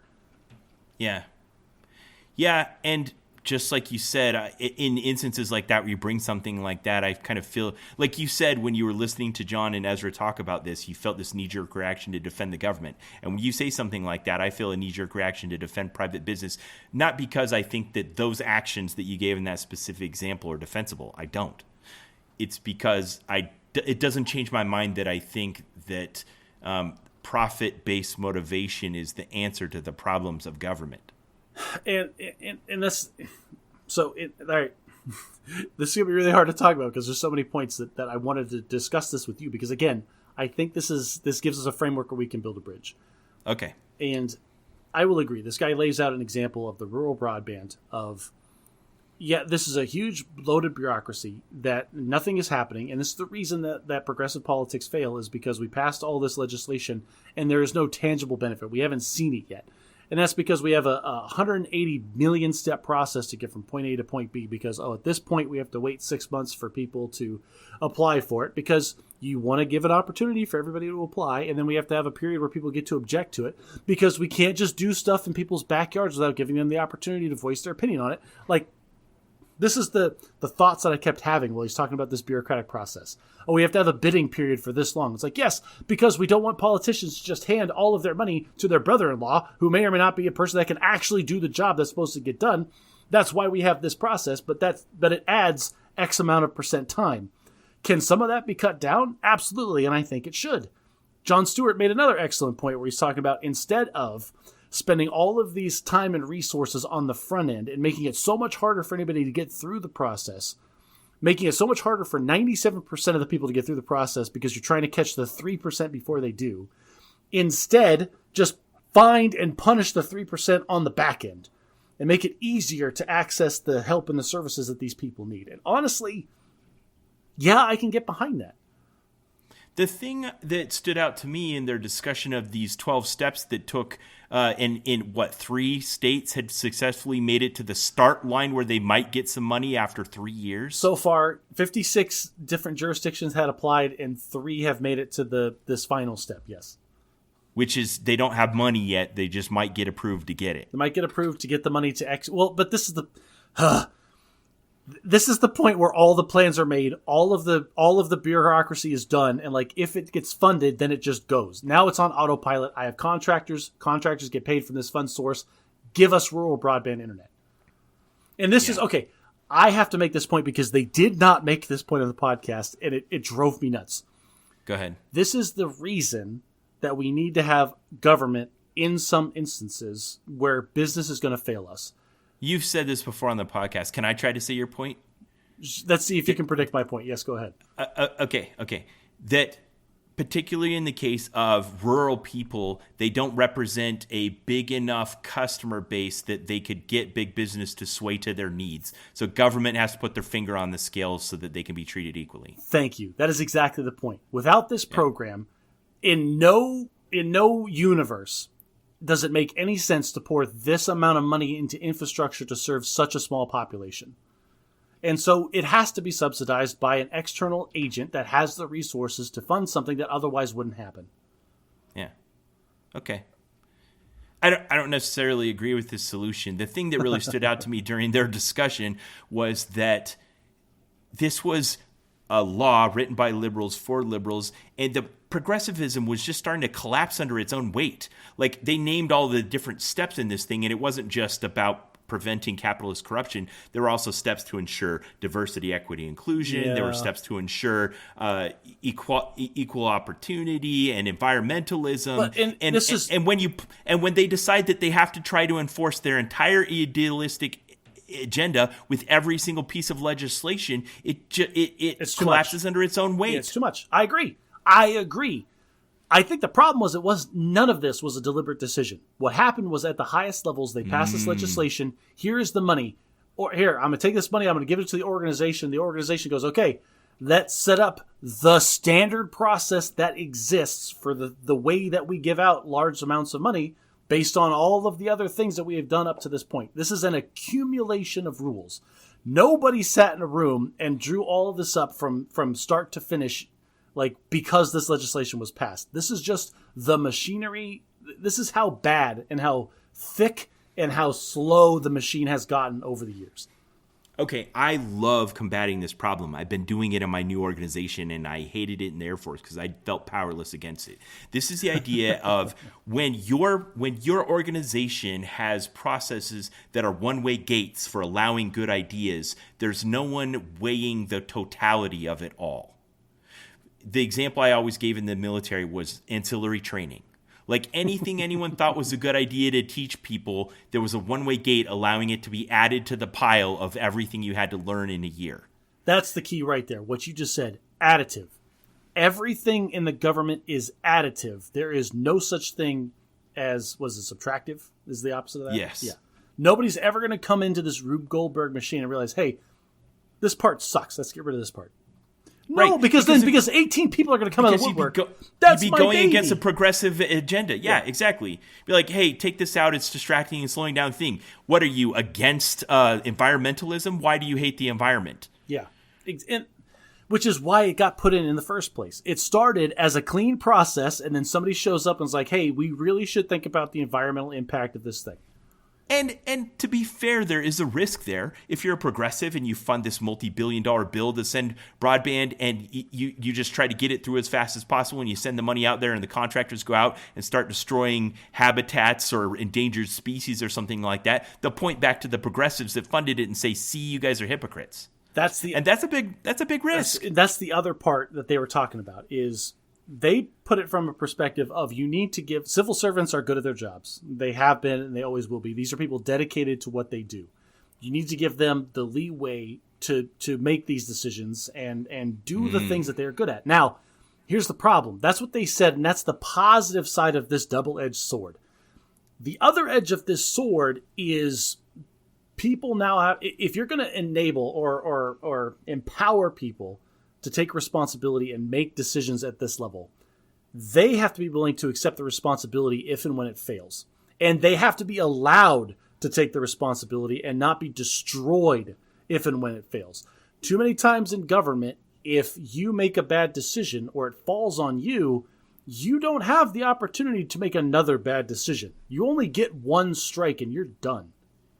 So I have a proposal for how to fix this. I think there needs to be an overriding principle of simplicity in legislation, so that they can be evaluated individually on their own merits. Like, you can't just pile every good idea you have all into one piece of legislation. It collapses under its own weight and fails. You need to say, this is a bill about getting rural broadband. And they're like, what about the environment? We have other bills and other agencies and other people that worry about the environment. This bill is only about rural broadband. Well, but what about... that's not how laws work. Ben, you know that's not how laws work. Laws get passed. Here's $30 billion. Like, that law could have been three lines long. Then this is doomed to always happen. Well, but what you're talking about two different processes. You're talking about two different things. Because the legislation for rural broadband... I'm just saying you need... Well, you were talking about being subtractive. I think that how do you make something subtractive? How do you take away some of the good ideas that get piled onto everything? And that's... So... I'm telling you I hate the words that are coming out of my mouth right now. But it's the idea behind Doge. It's a third party coming into an Shut up, Ben. Shut up. No, plow ahead. I love it. I'm just enjoying it. I hate it. All right, so I am not for this. I'm going to put this out in the world. This is the worst thing that has ever happened. This is the worst person to implement a good idea. You picked the worst person on the planet to implement something that could have been great. Okay.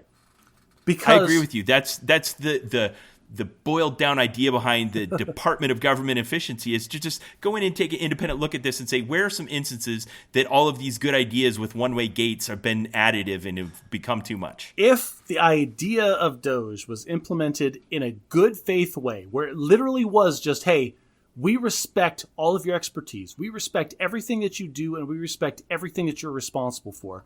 We are here to help. We are here to help you achieve your end state without all of these middle steps that may or may not be applicable or responsible or efficient anymore. Let's help cut some of this red tape down. Not, hey, we're from Doge. We're going to light everything on fire and kick everybody out of this building because they don't work here anymore. Yeah, and say terrible, insulting things about them while they're doing it. It's like, hey, you can't disgusting. do this. We do good work for the government. And your mama's fat. Now shut up and pack your desk. Oh, my gosh. You're locked out. Your key card doesn't work anymore. And you got a parking ticket because you're in my spot. Oh, you're fired. Oh, just kidding. Oh, you can voluntarily leave. Oh, your union says you can't do that? No, it's fine. Ignore that judge. The law doesn't exist. We're going to light it all on fire. Like, I just don't even know what's going on anymore, Ben. Oh, my gosh. So, again, listeners, okay. Doge is bad. The idea behind Doge is great. Okay, so you always talk about effectiveness versus efficiency. And I think we need a workable mechanism for enforcing efficiency. It has to be something of equal competition. Because just like you said, well, they need to be able to put environmental things in this broadband bill. No, they don't. What if they said you can't? What if they said this bill can only be about funding and implementation of broadband, and you can't put other things on it? Okay, but all right, so this is the problem, is when we're talking about these specific examples, because every anecdote that you can come up with, I can come up with 16 other anecdotes. You're going to have a company comes up and says, hey, I can put in rural broadband for, I'm going to make up a number, I have no idea what rural broadband would cost. I can put it in for $1,000 a mile. You're going to have somebody that comes in behind him is like, oh, I can use illegal labor and I can do it for $90 a mile. And somebody's going to come in behind him is like, oh, I can just destroy, I can use bombs to create the trench that this goes into, and I can do it for $80 a mile. Like, there is a point where you need to have some kind of like, okay, hang on a second, guys. We need to do the broadband, but we also need to not blow up the houses that are in the path. Yes. And when you put that in place, that like, yeah, but we have to have rules about this. It's a slippery slope. It leaves that one-way gate in place. Yeah, but I get your problem, and I completely understand what you're talking about. We cannot get away from some of these. There's always got to be some kind of sanity check over the bad actors, because you and I have both. Okay, I know you've been in the government. You were in the government long enough. Did you ever sit on one of those boards where they had to reevaluate a contract and look at proposals from other companies? Yes. Okay. And the first time, the only time that I sat on one of those boards, I was so disgusted with the entire process, because the guy that was the head of the board is like, oh, we're going to pick this company here. And he was talking about a contract that I worked with. The people that were employed by this contract were my direct They source. write really nice documents about how they're going to do everything the government says, but in actual practice, they're terrible, right? Well, no. So the guys that I worked with were good because they had been doing it forever. But now their contract is up for renegotiation, and the head of the contract panel goes, oh, we're going to go with these other guys. I'm like, okay, I'm going to lose everybody that's been here for 15 years. And he goes, no, you're not. What's going to happen is those guys... You're going to rehire them? Those guys are going to get fired, and the new contractor is going to rehire them. I'm like, yeah, but this new contract says it's going to do it for $300,000 a year cheaper. It's like, yeah. And the people that get rehired, they'll be the same people, they're going to take a pay cut. So what you're saying is that in the guise of being efficient, all of my guys are going to have to make the decision of whether or not they're either going to stay here and by which make my mission actually work, or take a significant pay cut. And those are their only options. And meanwhile, I'm the one that's kind of left in the wind with my mission. And if I get new personnel, I just got to deal with it. Yeah.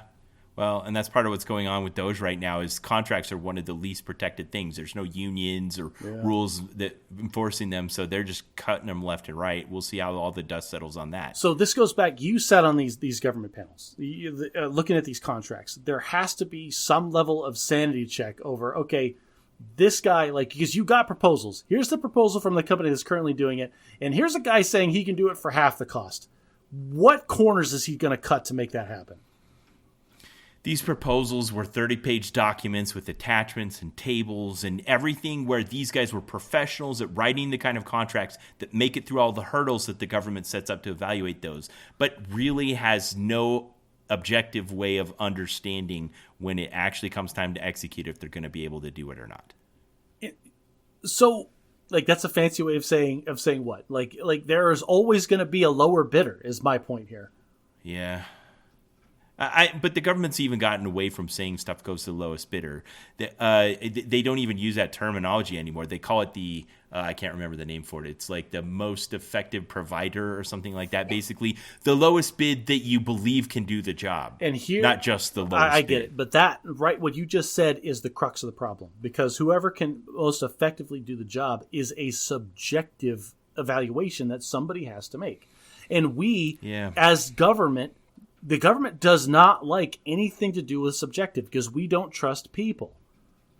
But behind all of this is a subcommittee in Congress that has to go look the American people in the eye and say, we're efficiently doing the best we can with your tax dollars to deliver this service. And the one time that they do this with the super efficient, like no environmental study necessary kind of contract, and it ends up getting awarded to some lieutenant governor's brother-in-law, and the guy botches it 6 ways to Sunday, every head that had anything to do with that project is going to roll because it's a one-strike process.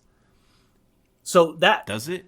Is there any actual accountability for when a contract fails to deliver? Okay, I was at the business end of a contract failing to deliver. I get that. What we're talking about is a hypothetical new world where there aren't these processes in place, where this entire Rube Goldberg machine is torn down, and it's literally the decision, yes or no, rests on one civil servant. And if it goes bad, he's the guy that's got to take responsibility for it. You see what I mean? Yeah. That's the problem. That's the other end of the spectrum that we're talking about when it comes to these bureaucratic processes.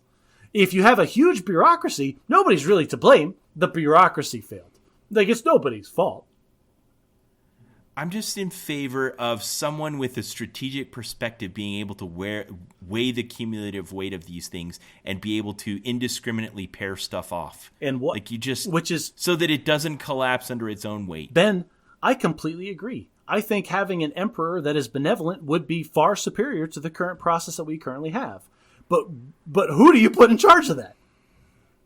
Okay, so I saw this happen once successfully. I think I mentioned it on the podcast maybe 2 or 3 years ago. There was a Secretary of State we had in the Air Force that came in, and she was new, and she started going around doing what new leaders do and tour all the bases and interview low-level airmen. And she would say, "What's your problem? What's your problem? What's your problem?" She started to hear this theme of like, hey, every year I'm required to do all this training and obey all these regulations, and there's so many I can't read them all, and so much I can't do it all in the time that I have allotted to me and still do my job. And she's like, this is a problem. I need to solve it at my level. Because if you ask any leader how to solve that problem, they would always say, well, there's a process for changing if you want. And it was bottom up, and it would evaluate each on its individual merits. You had to prove why something was bad in order for it to go away, and nothing would fail that test. Yeah, nothing. There's no point. There was no part of the process where you kick everything out on a 3-year basis and have them reapply for status as vital training.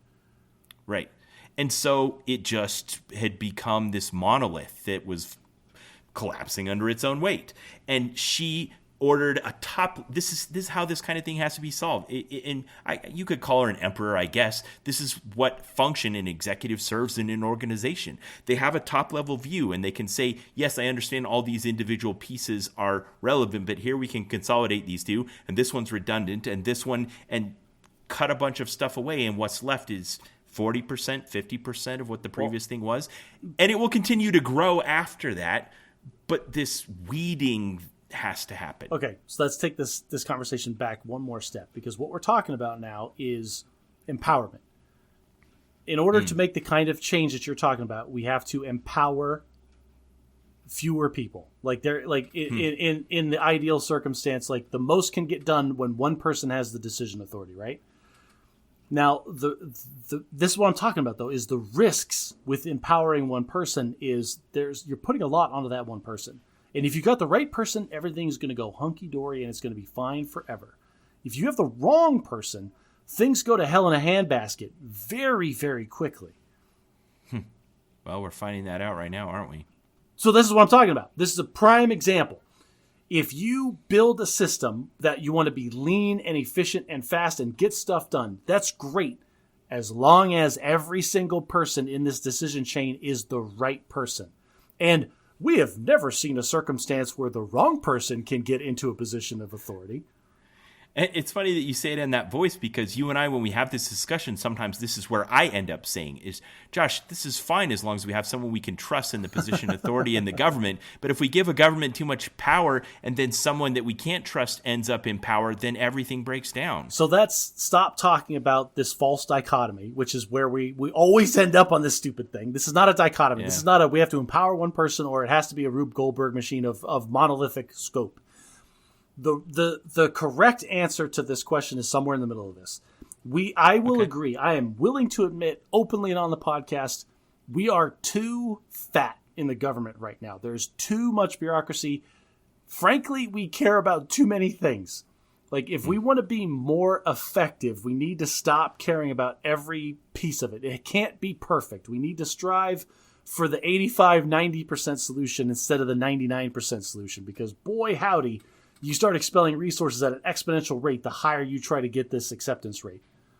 I like that. I want to take what you said and try to codify it. I think that the focus needs to be on efficiency of accomplishing your objectives instead of consistency with your platform's ideological landscape. Because that's what happened to this broadband bill. Yeah. They were like, well, yeah, but this is our bill. We're progressives. It needs to promote all of our agenda. Well, so we're spending a bunch of money here. How do we use all this money to promote every part of our agenda? And somebody just needed to say, no, we're just trying to deliver broadband. That's what we told the people we'd give them. Well, and this is the thing, is that the people that had that authority to fast track this, to make it a thing, they stopped caring about it the second it was passed. Like, oh, we passed the thing. That's what I care about. My focus is going somewhere else. I can tell my constituents I did it. Well, and they handed over the fund source to the normal mechanism which has been built. And I'm not trying to actually you. I need you to have this clear in your head. Rural broadband could have been a 3-line long piece of legislation that says we're giving $30 billion to make rural broadband. Go. That's all the legislation had to be. It's the machinery that has been built in the past since 1776 that was built to implement that 3-line legislation that is currently fat and broken. That wasn't the impression I got from what Ezra Klein said. Well, he'd done the research. He may have read the bill. I guarantee you, that bill had absolutely no talk in it about this is how you're going to implement or how people are going to get the money. And if it did, then that's absolutely ridiculous.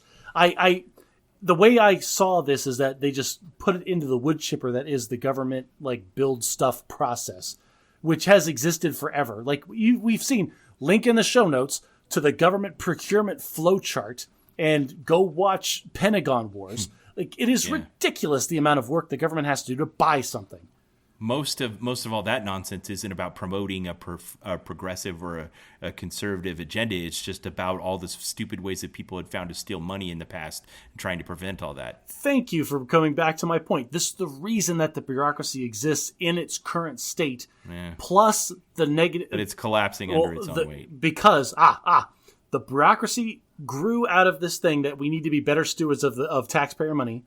And because it is additive and not subtractive, it has gotten too big. Okay, I want to take a detour that I think reinforces the bridge that you've built here. Recently, my second oldest son stopped going to college, and because of his age, it put him in this precarious situation where I could no longer carry him on my medical insurance. Ooh, okay. So. And he had some serious medical needs that he required assistance with. And so I went to find out what my options were, what his options were, and help him be enabled in the current socio-political environment. He can get a job that has employer-provided health insurance, or he can go to the Affordable Care Act Marketplace. Yep. So we did. We went to the Affordable Care Act Marketplace, which I'd only heard about or maybe gone to the homepage once. And we went through the process together. And I got to be honest, Josh, for all of the highly publicized failures of that program, they've worked it out. Okay, good. We put in his information. It gathered a few details. It made a few checks. It was relatively efficient. It gave a few affordable options. He picked an option, and within a day or two, he was insured at an affordable rate for somebody that doesn't have a full-time job. Whew. I'm trying.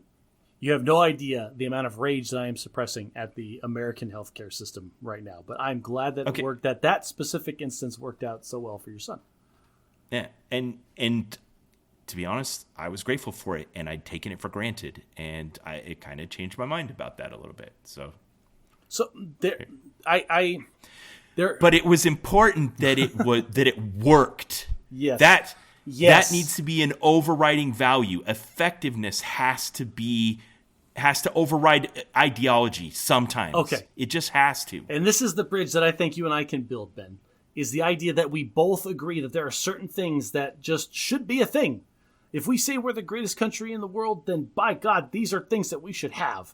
And we're gonna approach it from different angles. And I am reevaluating my thought process on a couple of these things just because I was probably unjustifiably demonizing the whole system of capitalism without realizing, no, it is an amoral force that's just there to make money. And so, of course, it's going to do things that I think are evil. They're not evil. It's just they're making money, so they're going to keep doing it. We can agree on the common ground of things need to happen.